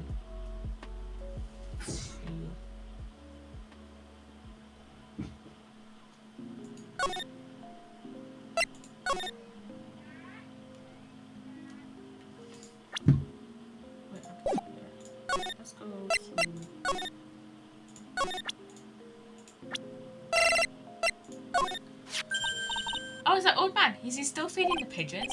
Yeah, he fed me as well. I got a bunch of those seeds in my eye. Oh, ouch. Hey, Maya, would you mind coming with me for a while? Huh? Me? Why? There's something I really want to ask that old man. Sure, okay, I'll just get changed. No, hang on. Can you go like that? I guess. Sir? You again. Oh, well, I see. Nick, his eyes are burning into me. It's okay, I think he's going pretty well. Huh? He's still just a little child. Move along and play on the slide, alright? Play on the slide? Ugh. We were so close, just a little more and he would have spoiled. Ha, pigeon. Ah. Excuse me, sir. Quite, can you see I'm feeding the pigeon? Oh, it's Mia. Mia! Well, if you don't mind, sir, I'd really love to talk with you. Yes, of course, certainly. I'm Victor. Victor, you know. Even from beyond the grave. Wow. About the incident. You mean the man who died after drinking the Havachino? It's like he's a different person. It was quite a shock, even for me. He was a strange looking boy. The girl took the Havachino over to him, you see. And was the customer alone? Definitely, he was the only one person at the table. And he took one sip of his Havachino and he said something like, and then collapsed, dead. Oh, how terrifying. You're so good at listening, aren't you? I'll tell you everything, whatever you want to know. He certainly seems to be telling the truth now. But it looks like Mr. Kudo didn't see the other man either. You like the food at Trebian? Well, of course, I'm really quite a sophisticated man. I was a young businessman once, you know. I set up a casino and... Really? How interesting. Eating the food at that restaurant really takes me back to my days in France. What a lovely story. London's in England, not France. Oh yes, France is wonderful. I'd love to show you around the city sometime. It's too much. I can't take it. I want France. Can't believe Mia's laughing at the guy. You visit Trebian a lot, don't you? Of course, I mean, yes. I'd like to come and see you there. Really? Oh, you flatter me so. The owner would be delighted to welcome you, I'm sure. Be careful of that chef, my dear. The chef? You mean Mr. Armstrong? That's right, the man's an ex-con. He's an ex-con? Whatever did Mr. Armstrong do? Oh no, those eyes, I can't take this. Mia's really got this guy eating out of hand. He steals things from his customers. From his customers? Gloves, handkerchiefs, little things mainly. He's a pilferer, so you be careful around him, my dear. Are you sure about this? Of course, he was arrested for it once. I was there when it happened, having my cappuccino. He really is a regular. Let me write you a little haiku about it. A haiku? A Japanese poem. It'll explain all you need to know about that chef. Convicted before a wicked man or woman, repeat offender. If he takes anything again, you let me know. If it's not too expensive, I'll buy you a replacement. Okay, he couldn't do enough for Mia. And he's gone. Okay, Phoenix. That's about as much as I can do to help. Thanks, Mia. We've got some really important information thanks to you. Honestly, I can't believe Maya called me something like this. Yep.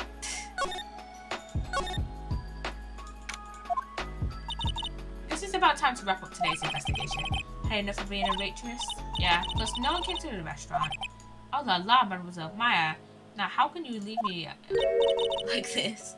I'm sorry. That reminds me. Mr. Armstrong had a cyclocophery, didn't he? I'm going to have to break those. Mr. Armstrong, hope you won't mind, but I'd like to have another word with you. Volunteers, of course. Oh yeah, we have to... I think breaking his Magatama is all we can do, I think. I think making his Magatama is the only thing.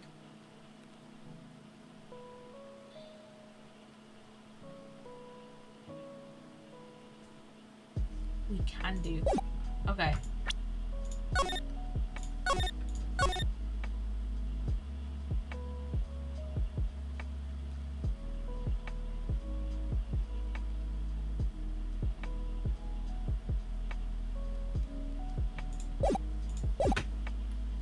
Okay. Present the Magatama. Take that!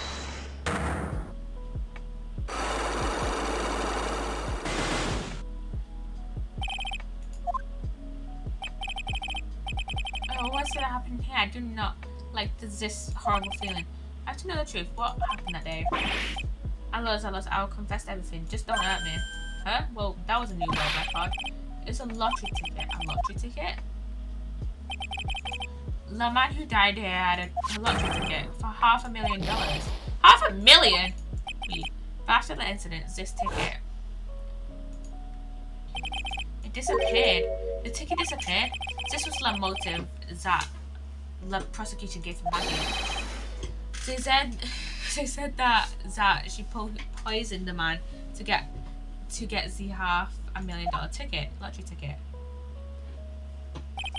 Why didn't you tell me about this sooner? My lords, you've been trying to hide this information about the lottery ticket from me. I want to know the reason why. Bonsoir, you doubt me, but I have confessed to you everything I know. Mr. Armstrong, the $500,000 lottery ticket. I think I know who took it. The winning ticket was stolen by this person.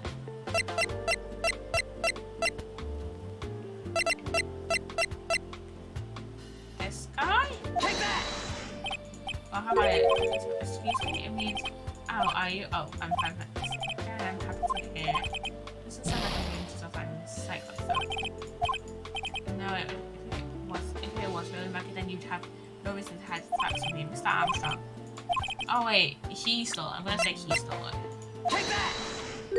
Mr. Armstrong, I believe there is a very high probability that it was you. Wow, that is one hit. That is one piercing scream, even for a man like him. My poor boy, Ma. Why? You have no one evidence. I have not masked the mask. I'm not the kind of person who steals the property of others. Sorry to disappoint you, Mr. Armstrong, but I have evidence to the contrary. They've stolen from others in the past. I'm going to show him the loan contract. Perhaps it would be nice if Terry me. Sorry? I was just thinking about my lunch menu. Terry Decon, what do you think? Sounds lovely. I read one, so I must go buy that. That's right. Evidence is kind of big. I'm not masking. Let's see. That he's stolen from others in the past. Oh wait, this? No. What is this, a poem? Oh, one, sorry, you know me so well. I adore poems. Please read it and put some feeling into it. Convicted before, a wicked man or woman would be surrendered. I'm so sorry to bring this up, Mr. Armstrong, but you have been arrested for stealing from your customers before I can. Dear, never mind, you are the liar. You deny it? Do not make false accusations, s'il vous plaît. So, do you not have proof? Shows that I've stolen from customers.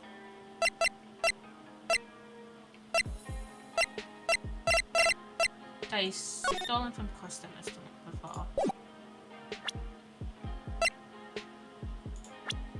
What's the proof that he's stolen from customers tomorrow? Customers.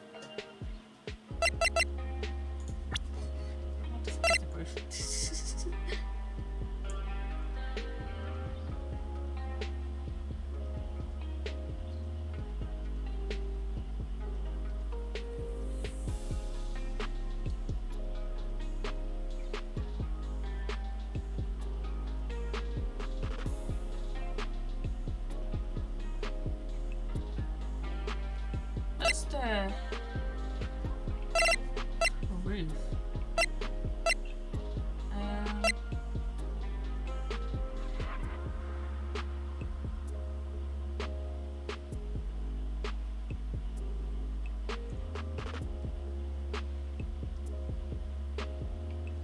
I guess it's maybe this.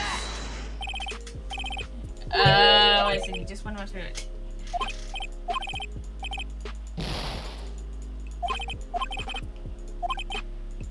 Let's see. I've stolen from one of my customers.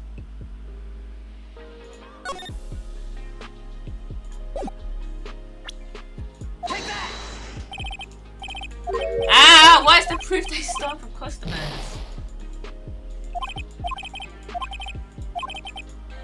That stole from one of my customers.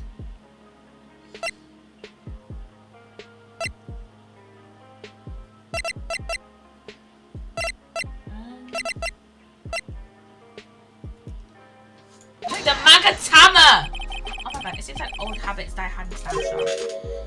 What is that? This is my Magatama. And I found it in the kitchen. Ooh. Wow, that scream just about broke some windows. Wee wee. I have a weakness for like little trinkets and massive things.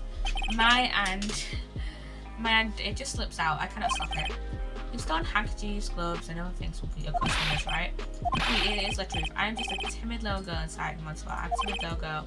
Besides, this time it was not a small trinket. It was $500,000. Man, why would I steal it? I have no need for such money, really now. Oh, Mansoor, what is it? Isn't it true that you're in some pretty serious trouble? And you're in desperate need for a large amount of cash? Take that! This restaurant is deep in the red, isn't it? You have a loan to the tune of $500,000. That lottery ticket would have wiped you out of your debts. Well, Mr. Armstrong, what do you have to say for yourself now?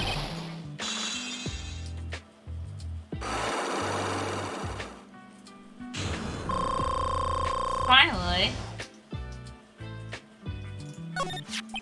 Mr. Armstrong, you said that the victim had a winning lottery ticket for $500,000. How did you know he had something like that in the first place? You see, man, he was listening to the radio with his earpiece. Micah said something about that too. The winning number was announced on the news, I think. All of a sudden, he exploded. Yes, $500,000, he shouted. And the ticket, he had all of his tickets spread out on the table. I was so desperately in need of money, so I put the poison in his coffee. No. Oh, no, you naughty man. I simply out myself to one of his tickets. What? The victim collapsed and Maggie passed out.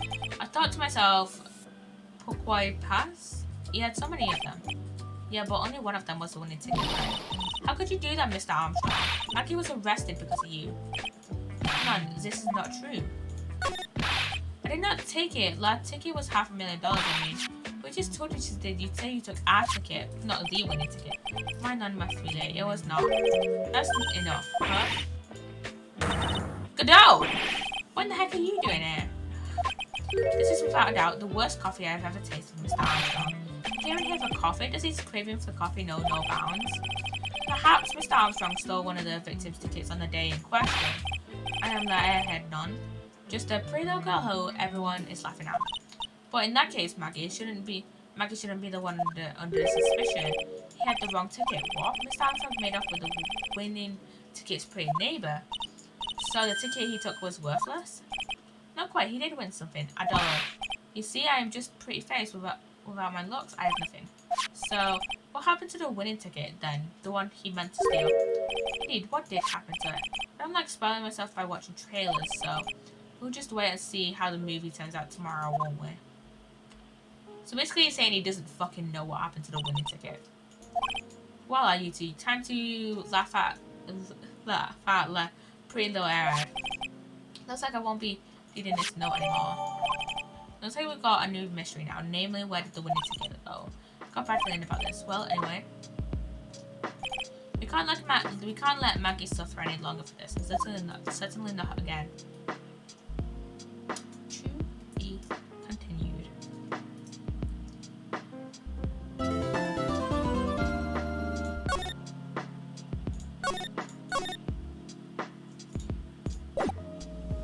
I don't think I'm getting that achievement for Armstrong. And then present everything for him, but everything's fine, but whatever. I knew I wasn't probably gonna get that. We can do the. Yes, I should have expected this. Nobody saw the other guy, huh? I am going to do the trial. Let's see.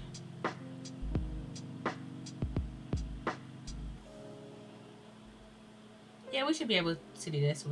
We should be able to do this today, and then tomorrow, I can do the.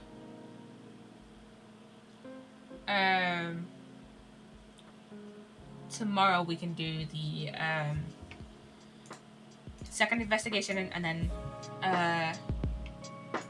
Wednesday we can do, the second part of the trial. So yeah.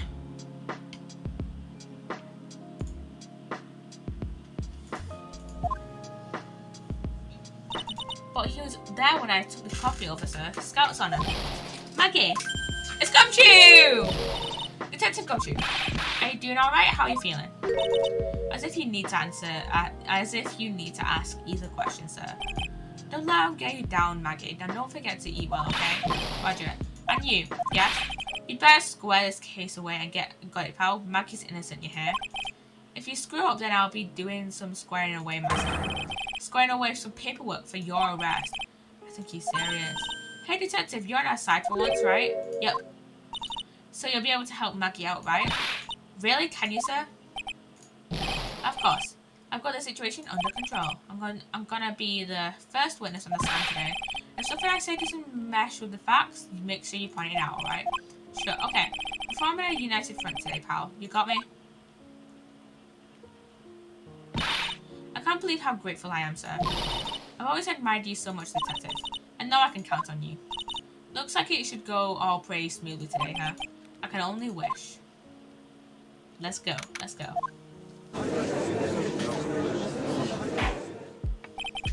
Court is now in session for the trial of Maggie Bird. The defense is ready, Your Honor.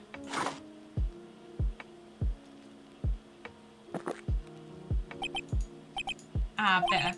Mr. Wright. Yes, Your Honor. What's wrong? Nothing, it's just whenever I addressed you in the previous trial, your response was, "You talking to me?" It's a little, well, intimidating.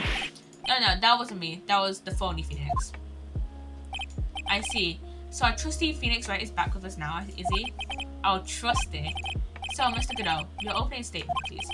Mr. Trite, whether you're a fake or the real deal, we'll find out soon enough through this trial today. But I can already tell you I'm the real Phoenix Wright. I wasn't questioning whether you are the Phoenix Wright or not.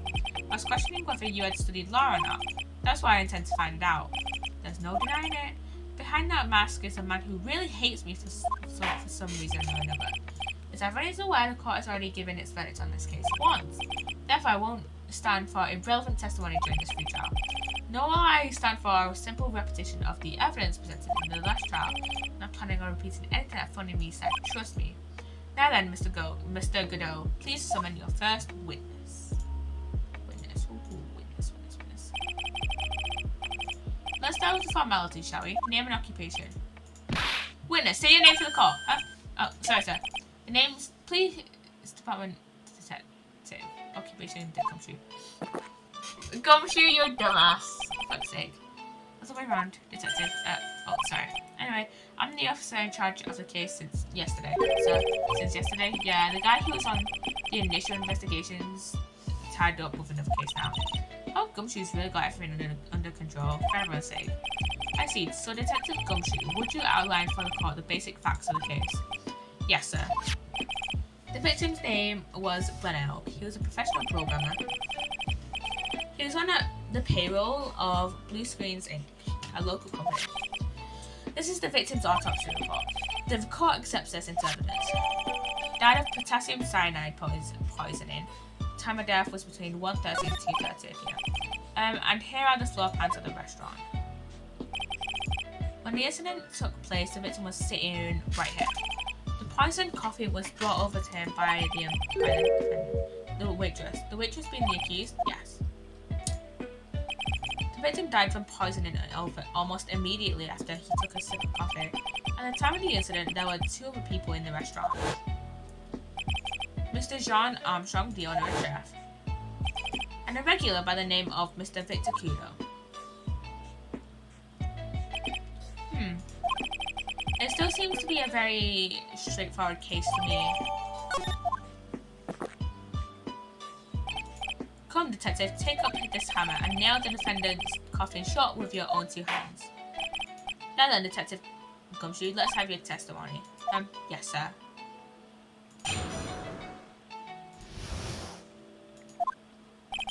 When the incident took place, the victim was alone at his table, sir.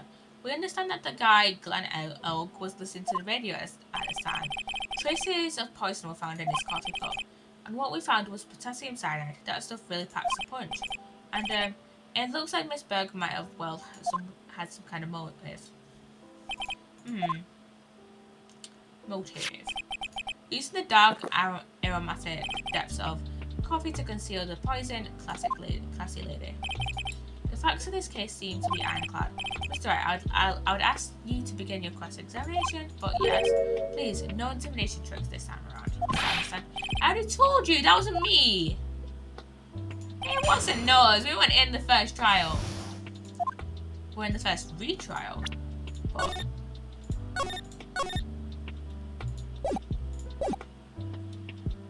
hold it! Can I stop you for just a minute? Oh, what is it? Did I say something that contradicts the evidence? He's so desperate for that to be true, he's practicing crime. Your testimony just now doesn't match the testimony given by Miss Bird. She claims that there was another man at the fitness table. Objection! And I... what killer wouldn't say that when faced with a homicide conviction? Hey, sadly her testimony isn't supported by the owner or the other customer. Isn't that right, Detective Gumshoe? Yeah, it's true. There are two testimonies tie up on that. They both said that there was no other guy at the table. What should I do? Should I press harder on this point or not? Well, maybe the other witnesses just missed him. Perhaps their view of the victim's table was obscured in some way. And the argument is as weak as the coffee at Tribune tried. I have here in my possession a ticket. A ticket looks more like a photo to me. Yes, a one-way ticket to Guiltyville. Population, the defendant. Oh, this is a photograph taken from near the entrance to the kitchen. This is the scene as witnessed by the chef moments after the poisoning took place, correct? I think the court will agree that with such a clear view of the scene of the crime, how, Mr. Trent, could anyone have overlooked a second person at the table? Well.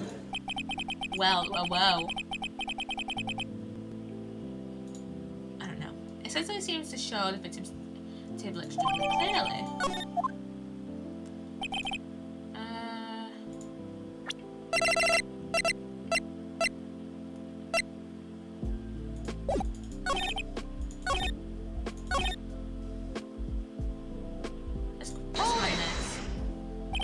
Some kind of motive? Yeah, but if you ask me, it's been blown Objection! You know what my golden rule is, Detective? Check out a bad cup of coffee. You can always get another. I don't get it. I'm saying we can always get another witness on the stand if we have to chuck you out. So stick to the facts, Detective. Now then, what was Miss Bird's motive? Come on, Gumshoe. They said she wanted to steal a lottery ticket. I knew it. That's what we heard yesterday too. It disappeared from the scene of the crime, and it wasn't just any lottery ticket. It was a winning ticket for $500,000. Do you know who else had a motive? John Armstrong. Mr. Armstrong knew about the ticket too, didn't he? But he stole the wrong one. Then is it possible Maggie stole the winning one? What should I do? Should I press her hard on this point or not? Wait a minute, the mere fact that the lottery ticket disappeared in no way implicates my client. I've here in my hand the very ticket in question. That's the $500,000 lottery ticket. One of the female police officers found it when she was conducting a search of the defendant. What? I feel like some of this stuff we should have just been told. Ada. She's quite a lucky bird, our little waitress. You'll submit that ticket as evidence to court immediately. I better keep an eye on that ticket, the way the judge's voice is covering. This ticket was presented to the court in the previous trial too, but it feels heavier now somehow $500,000 you say. It's just a scrap of paper, but Myers is aware it was found, Your Honor. And that's on Maggie's person, unfortunately. You really think there are any contradictions in this testimony? To be honest, I don't know, but Gumshoe told us out in the lobby, he said we'd be forming a united front, right? How will you win the case if he doesn't throw us a line? I don't have a lot of options right now. The best I can do is gather the facts together. Hold it! He was listening to the radio, you say? Yeah, he had a portable radio in his chest pocket. Maggie told us that too, didn't she? Something about how one of them had some sort of earpiece. What should I do? Should I press harder on this point or not? And what was it that the victim was listening to on the radio, Detective Gumshoe? How should I know? Thanks a lot. We're now one step closer to the middle of nowhere. This isn't going very well, is it? Detective, could you perhaps tell us about the poison and how it was used? Hold it! So, traces of poison were found in the coffee cup and nowhere else. Not sure I get you, pal. Was the poison a liquid or was it a powder? If I had to put it in layman's terms, I'd say it was a powdery substance. So the poison could have been in anything that was on the table. Sugar, salt, Ha! Do you put salt and pepper in your coffee? Try it. The victim took his coffee black with no sugar. It seems that the poison could only have been in the coffee. Should I do? Are you absolutely certain that the victim even drank any of his coffee? What do you mean? According to this file, the poison was found in the victim's coffee cup. But what proof is there that the victim ever drank any of it? Hey, you're right, that was well, that was the last. I guess you were wondering, that last objection was for the detective there. For me. Oh hey, you're right, you may be full of the court, but I'm not falling for it. If you have any time to waste, you have the time to present that piece of evidence. That piece of... yes, that piece.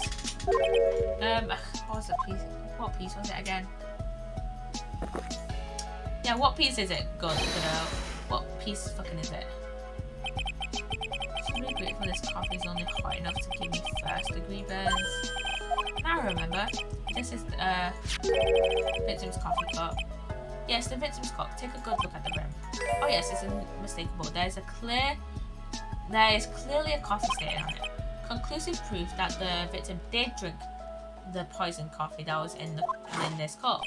The victim, I didn't get to read what he said. Sorry, guys. For the record, the only prints on the cup were the victims and the defendants. Upon further investigation of this cup, we found a certain chemical substance. That's enough.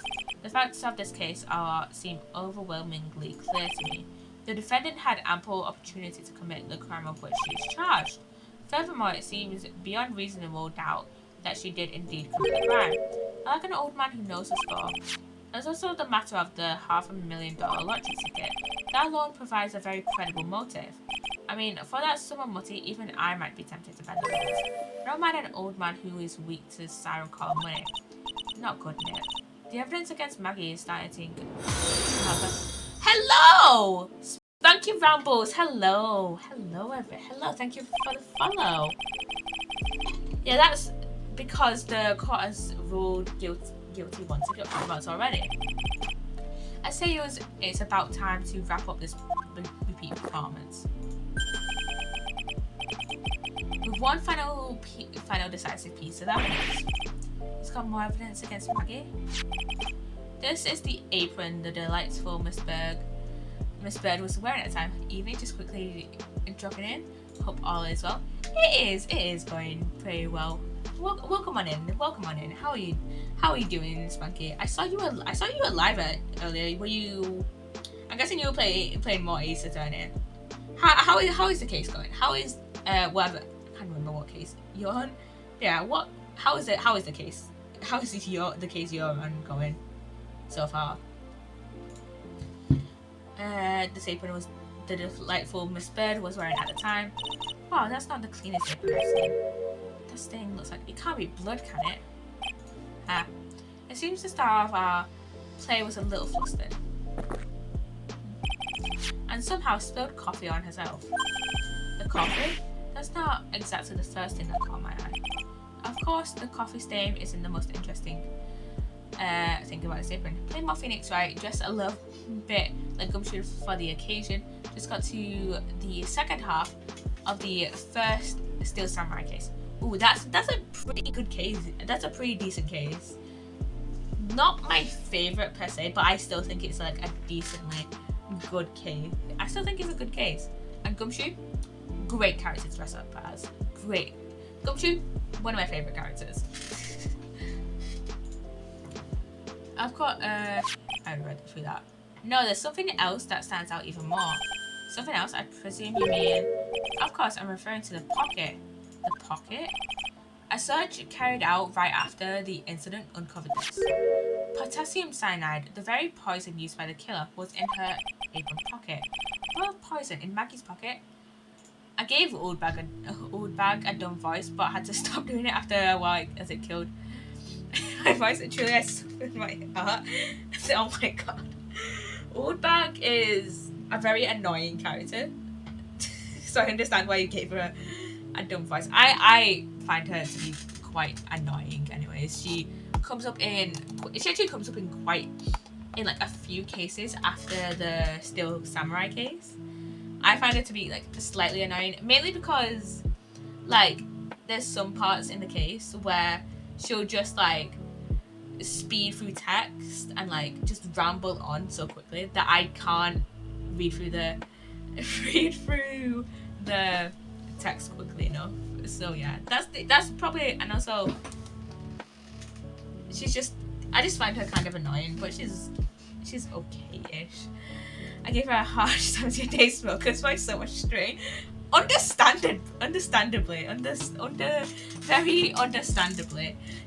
understandably. I could see her having that voice. Gumshoe is the best, hands down. Oh, definitely. Gumshoe is absolutely great. Gumshoe is absolutely great. And here he is now. Yeah, and Maggie's prints were the only ones on it. What? Okay, that's a bit suspicious. No, I actually starting to think that Maggie actually did it. Order. The court will accept these items into evidence.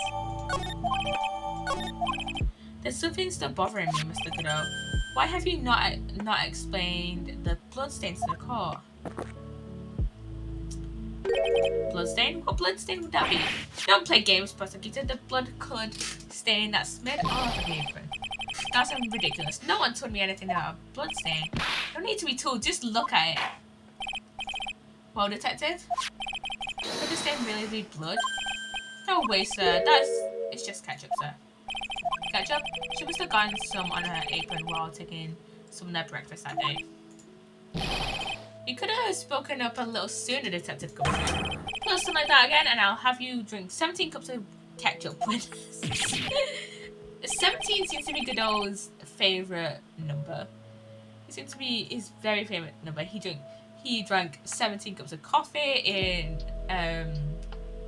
the stolen turnabout case, and yeah, he seems to very much like he very much likes the number 17 and his coffee.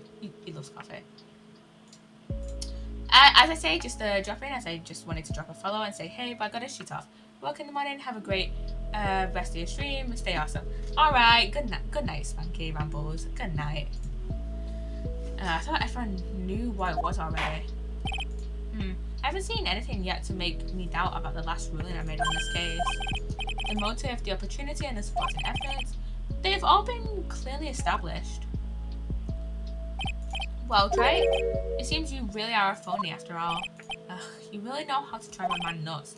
Witness, please continue with your testimony. Describe for the court the crime scene and the findings of your investigation there.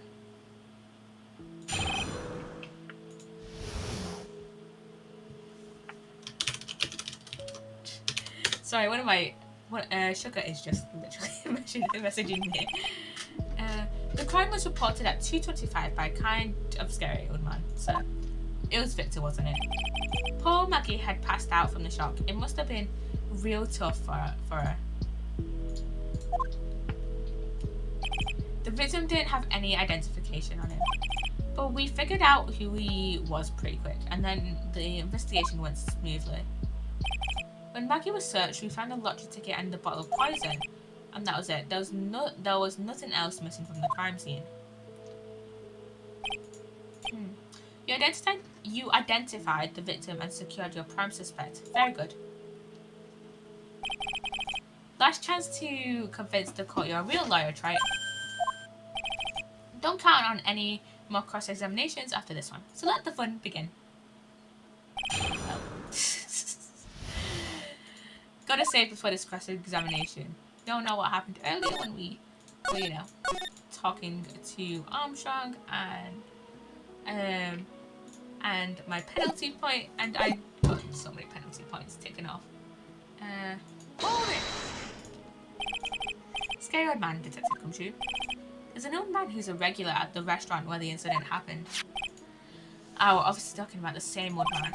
Officers were dispatched right after the report came in, but the old guy still waited for us. What took you so long? Then he held a piece of them and seeds. Seeds. Ha. It was nothing. I caught each one with my teeth. I guess not even the mighty Goodell can avoid being attacked by that guy. The old man was the only other customer in the place at the time. He took his time finding a payphone apparently, so he was late reporting the crime.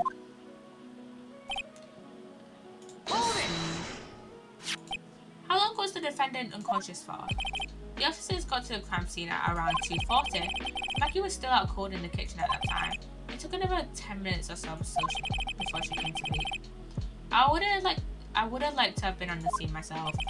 I bet you would have liked to carry out the search too. I would have loved to see Maggie asleep like that, or pretty unusual. You're a professional detective, Gumshoe, not a professional bird watcher. Bit weird. Save the romantics for your own time, detective. All we need to know now is about the investigation. Oops, I guess I'm a pretty red now, aren't I? Hold it! He didn't have any. Are you saying that it was stolen then? No, I don't think so. The victim didn't have a driver's license or even a credit card on it in pal. All he had was 58 cents in his wallet. 58 cents? Yeah, I can't believe I found someone with less in their wallet than me, pal. The victim sounds like he was a thoroughly miserable young man, or some kind of outlaw. Why not give him a bit of an edge? I think I'm onto something here. Hold it! Wait a sec. Huh? Did I say something dumb again? Let me paraphrase what you just testified to this court. The victim didn't have any formal ID to him. And that's basically what he said, yes. Yeah, basically. In that case, how were you able to identify the victim so quickly? Oh, that. He's so let down, he's got the whole sagging shoulders and puppy eyes thing for him. There's a prescription bag on the victim's table along with the lottery ticket. As soon as Mr. Glenelg visited his doctor before he went to Trivian, got the victim's name from the medical report records of the doc who prescribed the meds. That's a reliable enough source for the court. Should I leave him alone or ask him more? Ask about the prescription bag. So what sort of medicine was in the bag? Well, actually, the bag we found was empty. Huh? Yeah, completely empty. It's completely empty? Ha. You're entering an empty paper bag as evidence? Desperate are you, try it? Now, what happened with the investigation after that, detective? Let's ask the other question. I think it was about his health insurance. So let's just skip through this until we get to this. Oh, we can't ask him anything else. Let's press this.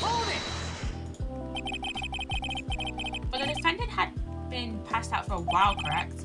In that case, isn't it possible someone planted the evidence on Maggie's pocket? Hey, yeah, you nailed it, pal. It happens to me all the time. We had a department party the other day, and when I got home, I was wearing the boss's shoes. What? Why were you wearing your boss's shoes? Gumshoe is a very confusing individual. But you know what? We love Gumshoe. Gumshoe is great. So yeah. Keep up this crazy testimony, detective, and those shoes will end up down your throat. Sorry, so try it. Someone planted the evidence in Maggie's pocket. That's a pretty bold statement. Can't back it up with some evidence? Well, I'd love to have had any. It appears you have no evidence to support your theory, Mr. Wright. Continue with your testimony, witness. Great. Yes, great. So the $500,000 lottery ticket and the bottle of poison were accounted for? Yeah. Interesting. It's true that those two items are accounted for, but wasn't there another lottery ticket that was stolen that day? Oh yeah, the one the restaurant owner took. He won a whole dollar with it. What a lucky guy, huh? And they're just going to let him get away with it? It was just $1, detective. I guess no one cares when it's that little, except for Gumshoe. If we don't find a hole in this testimony, the jury's going to hand down his verdict. Gumshoe isn't giving us anything to work with, and we can't find any contradictions if he doesn't give us something. Well, that's true, but Maggie and Gumshoe now are like Dumb and Dumber. I only hope is that they were so dumb they missed something obvious. Come on, Gumshoe, be the dumbest bee you've ever been. That's kind of scary, old man.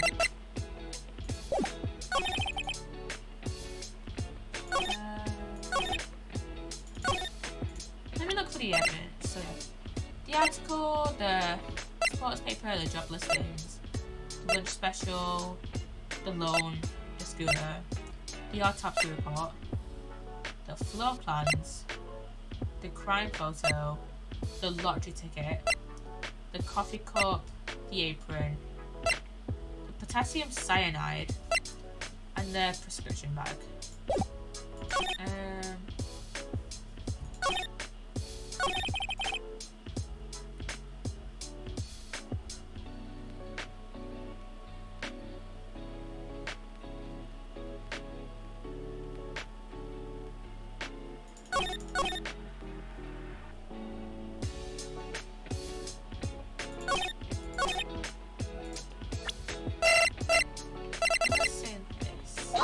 Oh wait, medication. It's the Gumshoe, a detective Gumshoe. I think I should point something out to you. There's just one small contradiction in your testimony. Oh, finally. Again, all anxious just waiting, so hurry up, will you? You testified that nothing else was missing from the crime scene. However, the prescription bag you mentioned was empty. Did the officers recover the medicine from the scene of the crime later? No, they didn't. The victim was given a prescription right before going to Trevian. Well, then where did the medicine disappear to? You are too cool, pal. Indeed, due consideration wasn't given to the victim's prescription in the previous trial. Witness, why do you always overlook such vital pieces of evidence? I guess that's the most careless thing I've ever done so far. The victim was killed by poison, and the victim's medicine mysteriously disappeared. The victim's own prescription could have been the lethal poison itself. That's a stretch. Order. Well, Mr. Godot, what do you have to say to that? Ha, that's all. What? Read for the court the name of the clinic on the prescription bag, if you will. What's the clinic's name got to do with anything? New Air Otolaryngological Clinic. Otolaryngological? Just what kind of illness was the victim suffering from, Mr. Godot? Hardly an illness, Your Honor. More like a bit of war wound, you could say. A war wound? The day before the incident, Mr. Elk found himself in a fight. He took a blow to the side of the head and ruptured his eardrum. He ruptured his eardrum? And what on earth was the prescription he was given? It was a cream that was to be applied topically inside his ear canal, not to be injected. What? I mean, could have been still just poured in the coffee and ingested. It's mentioned in the autopsy report if you read the fine print. They found traces of the medication in the victim's left ear. Yes, here it is, in very, very fine print. It seems Mr. L correctly applied some of his medication while he was at Trevian. Therefore, it would be absurd to believe that he would have eaten his medication.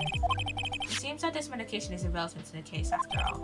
No, Nick, if you don't take care of something quick, it'll be all over. She's right, but I can't go away with a week. Objection, what should I do? Only months ago, Mr. Godot made the following statement. It seems Mr. L correctly applied some of his medication while he was at Trevian. If that's the case, then why was the medication not found at the scene of crime? But the medication in question was for topical use inside the ear canal. It doesn't change the fact that it could not be found at the crime scene. However, insignificant it may seem, it's a lawyer's duty to proceed. Objection! You know as well as I do that the medication is irrelevant. It hardly seems likely that a prescription drug would contain potassium cyanide. It hardly seems likely that the coffee the waitress served would contain it either, but again, the possibility is endless. That's enough. Mr. Godot, is the detective the only witness the prosecution wishes to call? Mr. Godot? I've got my own witness I'd like to call, sir. It's the old man who was there in the restaurant on the day of the murder. Victor Kudo, the pigeon hater? Very well.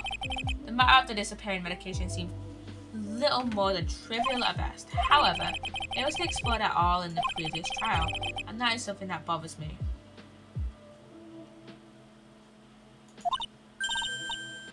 Yay, good job, Nick.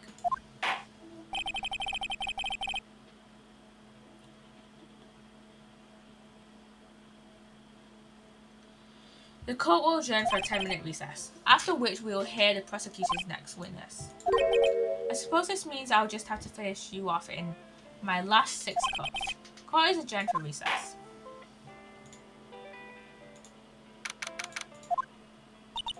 Phew, that was close. Tell me about it, I nearly died in there. That's my line, sir. No, it's my line. I think I really did die a little bit. Looks like we all nearly died in there. Can't believe Detective Gumshoe, how could he betray us like that, huh? He said he'd help me, but he totally set me up. I don't think he meant to do that, Maggie. He was backed into a corner. I mean, the guy's got to do his job, right? It's okay, I know all about lies and betrayal. I've had them my whole life. But it really hurts this time. It feels like someone punched me hard in the stomach. I hate that guy. I don't ever want to see him again. Poor Gumshoe. So the next witness is going to be that old guy from the park, right? Yeah, Mr. Kudo, lover of waitress outfits and projectile houses. I bet he's going to be really stubborn.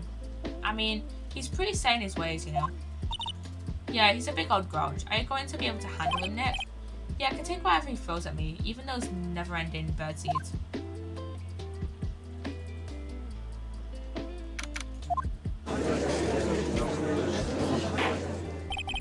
Court will now reconvene for the trial of Maggie Bird. Mr. Kudo, your next witness, please. The prosecution calls the lucky old-timer who caught the show over a cup of coffee. Will the witness please take the stand? Name and occupation if you don't mind. Name is Victor Kudo, born and bred in the land of the rising sun. Honor and duty are what makes me. Mind you, I can be quite emotional at times too. I don't need to hear about that, Mr. Kudo. Just tell the court your occupation. My occupation? Listen, Yogun, how much call do you think there is for kimono embroidery here? Kimono embroidery? That's what I did back in Japan. I embroidered family crests on kimonos. My ancestors were embroidering kimonos before this country even existed. Well, real craftsmen, they're a dying breed.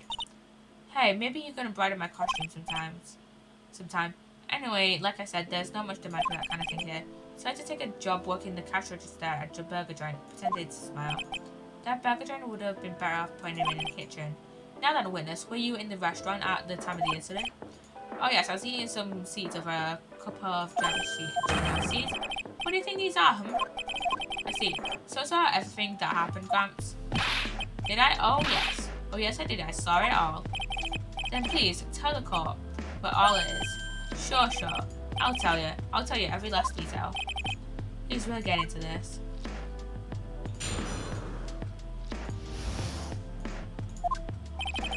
The young man was reading the sports paper. The servant girl brought him a Javachino, but she put something in it. The man took one sip, looks like he was in terrible pain and then collapsed. That's the servant girl right there in the defendant's chair. I remember her well. Mr. Kudo, she is not a servant girl. Please refer to her as a waitress. Cat, you're as bad as the rest of them. All these newfangled words. What's wrong with the old-fashioned ones, huh? Newfangled? All this talk of radios and glasses, it's wireless and spectacles, I tell you. Excuse me. Listen to me, everyone. Don't forget the old values. Don't let the good old days slip away. Well, I think it's time to begin the cross-examination, Mr. Wright. Yes, Your Honor. The judge is the better old man than Victor Kudo.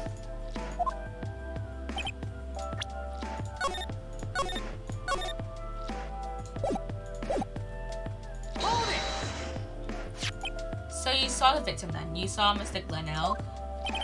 I want to know if Guts and Braun retained his championship or not. So he was looking at the sports paper the victim was reading her, and at the location in question. There are partitions between tables on the same side of the restaurant, right? So what if there are? If you say that you could see the victim, that means you were sitting at the table on the other side of the restaurant, correct? Go to that place to drink Jamantino. I don't go to sit. I don't remember which table I was sitting at. You mean you go there to ID the waitress? Yep. Hold it! Mr. Kudo, that is a very grave accusation. Are you sure about what you saw? Mr. Kudo never makes mistakes. I dot every T and cross every I. I see. My eyesight's fine. The doctor said I only need spectacles for reading and driving. I bet his eyes are only really fine when he's scoping out a waitress. And so with the serving girl pointing his cappuccino as well. So I know what's coming up. And something tells me I'm not going to like it.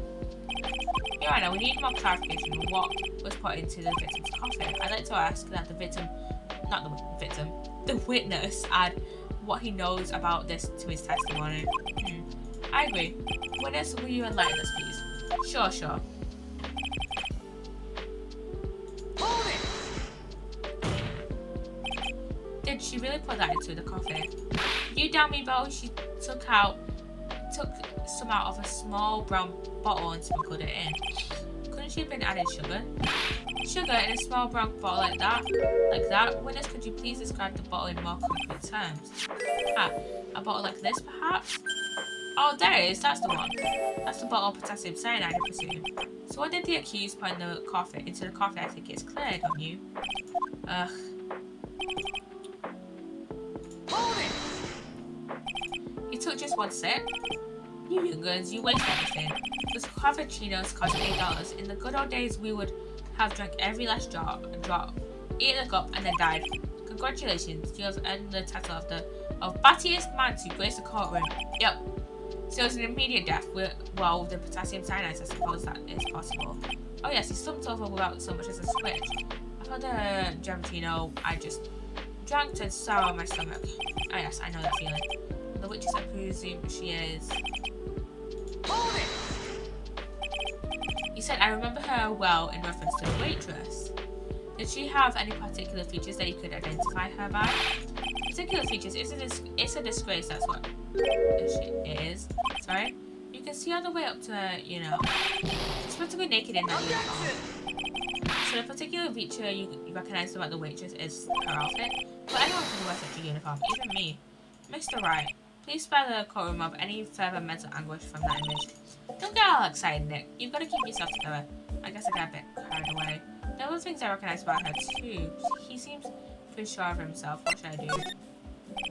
Sure, you saw a waitress take the coffee over to the victim. What matters is whether that waitress was Mackie Bird or not. Quite right. Mr. Kudo, these other features that you recognize about the defendant, I would ask you to add them to your testimony. Sure.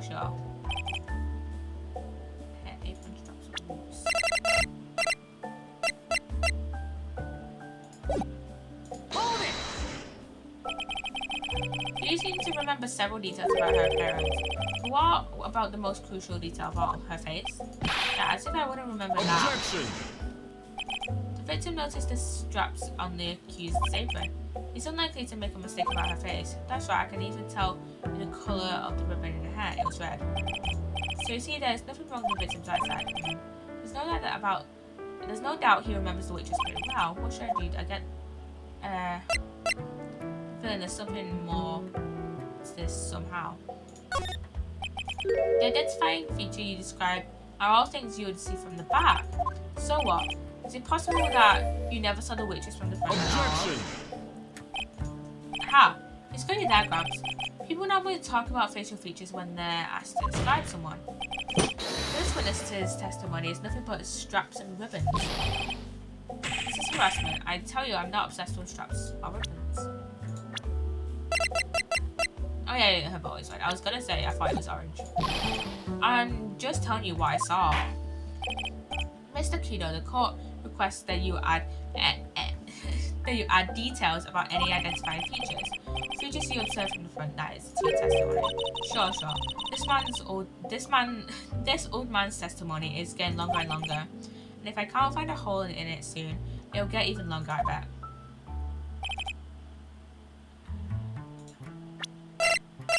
What about her apron? Mr. Kudo, I would like you to please take a look at this. God, that filthy thing would suit filter keepers perfectly. Actually reminds me of what my grandson looks like just after he's done eating it.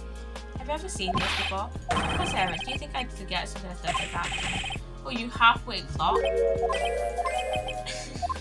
What? What is it? Ever since I said you half-witted clock, there's been an eerie silence in it. Mr. Kudo, this apron. Is the apron worn by the defendant on the day of the poisoning? And as you just said yourself, you wouldn't forget something like this. Which means if you had really seen this apron before, yes, you know what I'm getting at. You couldn't have possibly seen the waitress from the front. Oops. Witness, you can't just say oops your way out of this. Ha, well. Looks like we finally have a genuine trial in our hands. Listen, right, here are the facts. On the day of the incident, there was only one waitress in the restaurant, that being the defendant, Miss Maggie Bird. Exactly, and when that one waitress put the poison into the coffee cup, this old guy was watching. I hope you understand the gravity of the situation, Mr. Kudo. The fate of the defendant may rest on what you say you remember seeing. Just tell the court exactly what you saw, Gramps. You can rely on me, Captain. My noggin's in perfect working order. I can't remember a single occasion when I forgot what burger a customer wanted. Can't remember? Probably more like he messed up so many times he's blocking it out. Very well, let's test just how good your memory and attention to detail is, Mr. Kudo. Tell us what you remember about the victim.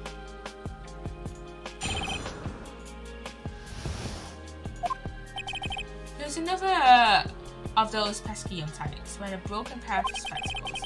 He had a newspaper in his right hand and the noisy brat kept rustling his pages. That's a lie, isn't it? Because he would have had the coffee cup in his right hand. The young man was listening to the wireless, I remember that well. And then the servant girl in the question brought over the cappuccino. The little fidget picked up the coffee cup with his free hand and took a sip. That is a lie, and you know it. The testimony we have just heard was to test how credible the witness's memory is. It seems to me that he remembers the victim in a great deal of detail. Oh yes, I hate those, you know what types who are so vague about everything. How are we going to handle this, Nick? We'll need to do one thing. We'll just need to prove that the old man's memory is short. Just trip him up, you mean? Isn't that kind of cruel? I suppose it's what I do best. Okay, I know I'm gonna bring up the stain on the coffee cup. I'm gonna bring up the stain on the coffee cup.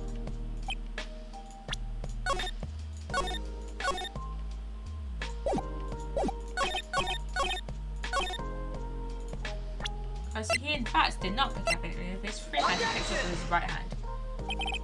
Mr. Kudo, do you remember what you were told at the start of this testimony? That this was a way of testing the credibility of your memory? I know, there's nothing wrong with my memory, I tell you, nothing. If I got anything wrong, I'll eat these pigeon seeds and sing the pigeon song. Can you tell us where this is going, right? According to Mr. Kudo, the victim was holding the paper in his right hand, while drinking coffee with his free hand, which would make that his left. Now, what is this, kindergarten? I would like the court to please take a look at this. That's the cup the victim used, correct? Yes, and on the rim, you notice the mark left by the victim's lips. Yes, it's the stain left by the coffee. If you consider where the stain is, you can see that the victim was holding the cup in his right hand. But how? Well, Mr. Kudo, the court is waiting for your epic comments. You said you'd eat those seeds and sing the pigeon song. Mr. Kudo, I'm afraid this is simply not acceptable. I think the witness had better go back from what. Wait. I think I'm going to stand here and listen to you tell me I'm mad, you're wrong. I don't care about the dirty coffee cup. I know I saw. You still insist on your testimony. That young brat was holding the cup in his left hand. Oh yes, no question. I'm a good law-abiding citizen, I am. It's a dead young heartbeat and you spiky head yahoo who I call. Who, me? Thank you, old man. We've heard quite enough from you already. Don't call me old man, old man. Wait, been around for 68 years I have. You can't ignore me. we don't have to judge him now. I don't know how old he is. Because both of them are old. Listen to what I've got to say. I'm sorry, Mr. Kudo, but sure, why not hear a little more? Mr. Kudo. This is my 16th cover copy, so this is your final stand. Thank you, Captain. You can rely on Victor.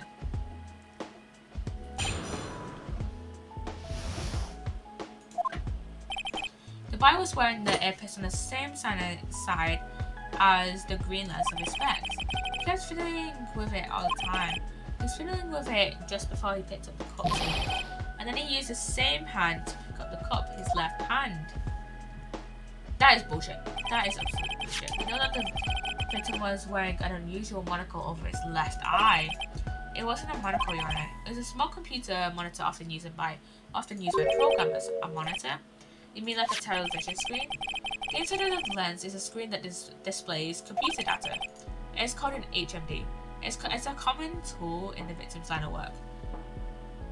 The question is, why do we have stuff such as HMDs in Psssttt, but shitty fucking computers that look like they came straight out of the 1990s?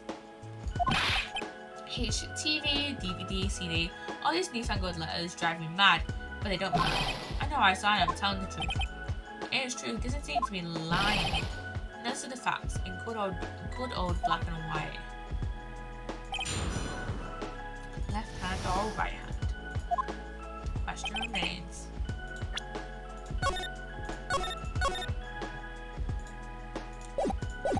Hold it! So the victim was wearing an HMD. HDTV, CD, DVD, what does it matter? There's none of them actually, but anyways. And you're sure that he was wearing the earpiece on the same earpiece on the same side?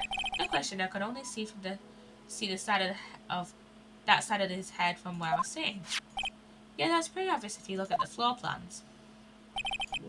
From the opposite table, he'd only have a view of the side of the victim's head. Hold it! It seems you kept an eye on Mr. Gladell. He was getting on my nerves, listening to that newspaper and fiddling with his earpiece at the same time. And then he went and made all that fuss died for months in cappuccino. I wanted to say to him, calm down, you young brat. Just looking at him made me suddenly speed up my seed eating after a choke. So take it, the victim was a walking ball of nervous energy. Hold it! The earpiece you mentioned, which hand did the victim touch it with? You're one of those people, aren't you? You're the type that uses your left hand to get things out of your right pocket, or fastens your left cuff with your right hand. Do you not fasten your left cuff with your right hand? How are you supposed to do it with your left hand? And when the tour guide says on your right side you'll see the famous traveler and you're the only one that who deliberately looks left, well, aren't you? No, I didn't mean. Obviously he uses the hand on the same side of the body that the earpiece was in. Ow. So if he had the HMD on his left side, then it was his left hand, I guess. Hold it! You seem very sure of yourself, Mr. Kudo. That's because I know what I saw, no matter what tricks he tried to play on me. It looks like he really did see the guy picking the cup up with his left hand. This is a dead end. Well, Nick, what do you think? I think the guy's telling the truth, but even so, something's not quite right. The truth evidence that I am until he breaks with. He's not lying. There wouldn't be any contradicts in his testimony, right? Let's see. He was wearing it on the same side. He was wearing it. That would be his left eye.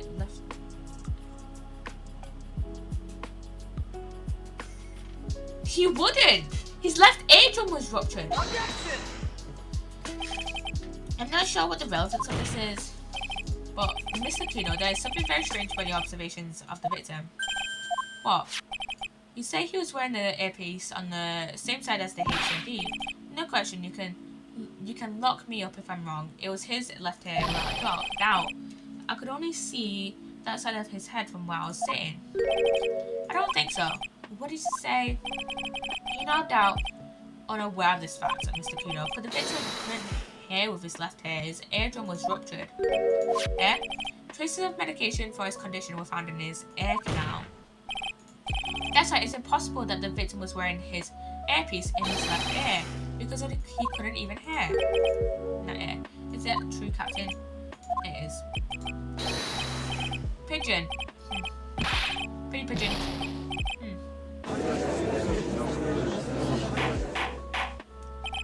Order.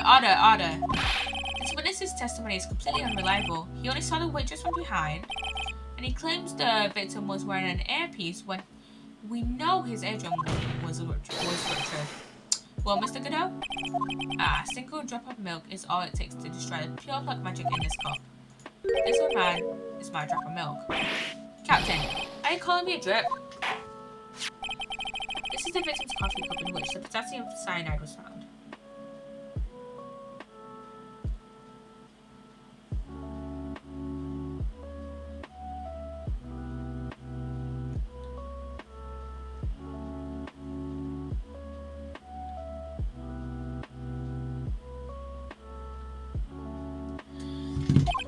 The mark on the rim clearly shows that the victim picked it up with his right hand. I'll never back down. I know right. The lad drank his cappuccino with his left hand. Let me put you out of your misery. Clearly the victim used both hands. He took a sip with the cup held in his right hand and then switched to his left. That's what the audience saw. Impossible. The witness had already testified on numerous occasions that the victim died immediately after taking just one sip of coffee. Which hand the victim used to pick up his cup is irrelevant, Your Honor. It proves his testimony is unreliable, though. The facts still stand. With one hand or another, Mr. Elton the coffee. Sadly, Mr. Godot, that doesn't wash. The point of this testimony was to establish whether the witness's memory is credible. The results are clear. The testimony given by this witness is useless.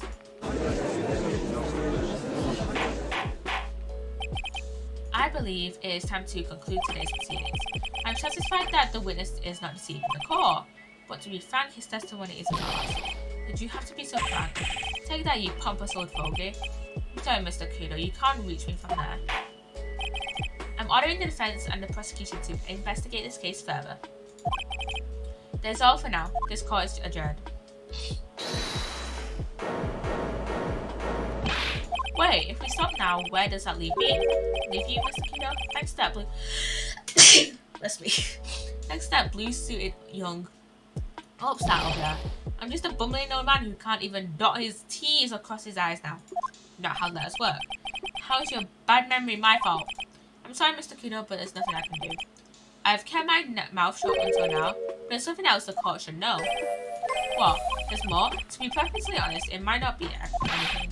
I want another chance. I want another crack at you, you young shark. Me? He's looking at me like I'm some sort of evil shogun. Well, everyone, what do you say to one final showdown? The final chapter in this eccentric old man's scrapbook. Sorry, Gramps, I've already had my 17th cup of coffee. What have you got to lose, Captain? I'll give you all the cappuccino you want if you come to my house for the trial. Maybe 68 years old, but Victor Kudo is still a man. That's enough, witness. I believe it will be quicker for the court to hear your testimony. You bet, much quicker. I can't believe this is happening. Haha, you better get ready, youngster. I get the pictures, just quit throwing those seeds at me, would you? He's got to be using some sort of infinite ammo code with that box of seeds.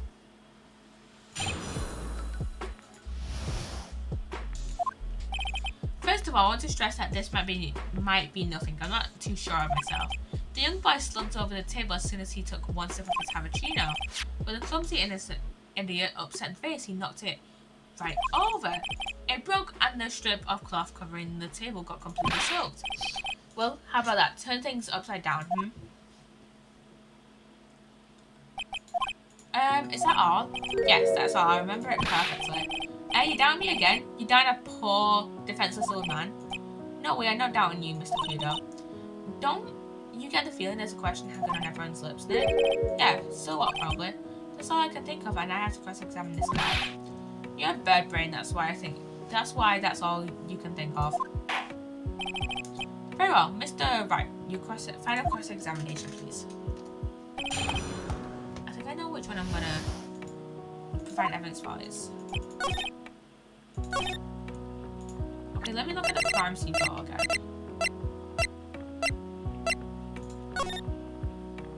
Bullshit. Bullshit, bullshit, bullshit. Mr. Kudo, this is a photograph of the crime scene. So what? Look carefully at the table. The basin is intact. Huh? Lost your tongue, Grandad? I know Grandad had yours, Hopscotch. Ow! Enough. If you throw any more seeds in this courtroom, the police will be here all night. Sorry. What is it now? I just remembered something. Yes, go on. The broken vase. It was on my table. What? Oh, you see. It started me when that young light collapsed, so I stood up. That must have been when it fell over. The vase on my table, I mean. The vase on your table? Yes, it was on my table. And that's how my groin came to be completely soaked.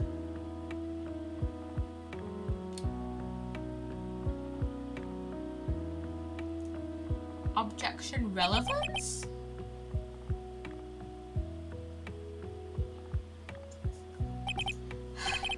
Thank you, Mr. Kudo. You certainly earned your kudos for today.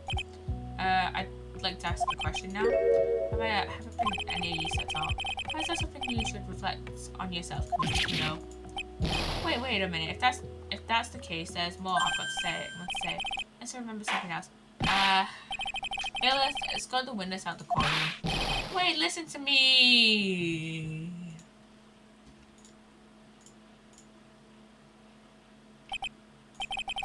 Well, we seem to have been completely sidetracked, and I am still not in a position to deliver a verdict. The defendant has not been positively identified as the witness in question. Additionally, there are two disparities in the testimony we have heard thus far. The mark on the coffee cup that the victim supposedly drank with his left hand. And the earpiece which was inserted into his left ear, out of which he couldn't hear. Well, Nick, you did it. I therefore require both the defence and the prosecution to further investigate the facts. Yes, Your Honour. There's one more thing before I call today's session to an end. One more thing, Your Honour. The witness we just heard from. He is more insistent that his testimony should be refused, so he summarised it according to his statement. Okay? You may each have a copy of it if you wish. Whatever. The prosecution doesn't need props like that. Goodall's really mad at her. Yeah, I would be too. Very well. Here you are then. Mr. Wright, there are 3 copies. My own, yours, and Mr. Goodall's. Yes, Your Honour. When the incident occurred, I brought the base up my seat. I'm sorry. I'm sorry, this isn't a piece of testimony, more like a 5-year-old's apology. What the heck are we supposed to do with 3 copies? That is all. This court is adjourned. To be continued. And that is where I'm going to leave this case for now. We'll do part 3, the investigation. Let me go. No. Let me go to the title screen. And yeah, that is it for this trial. You know what? Let's find somebody to raid. Let's see who is live right now.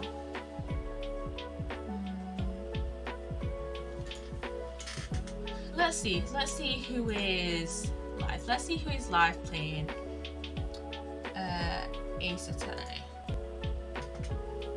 Gonna mute the music. Let's see.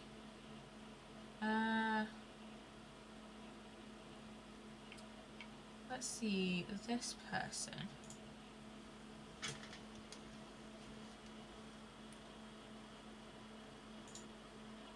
Oh, I think this person is further in the game than me. This person is on the last trial of the trilogy. Okay, I don't want to spoil it for you guys. Okay.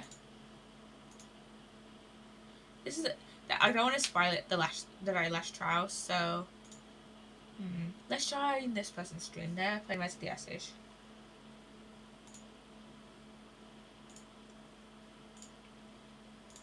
This guy seems chill. This person seems chill. So let's go raid Titanium Ursa Gaming. Titanium Ursa Gaming. They are playing the Rise from the Ashes case. And yeah. So anyways, guys, I shall see you guys tomorrow for the investigation. Yeah. Bye-bye, guys. Bye-bye.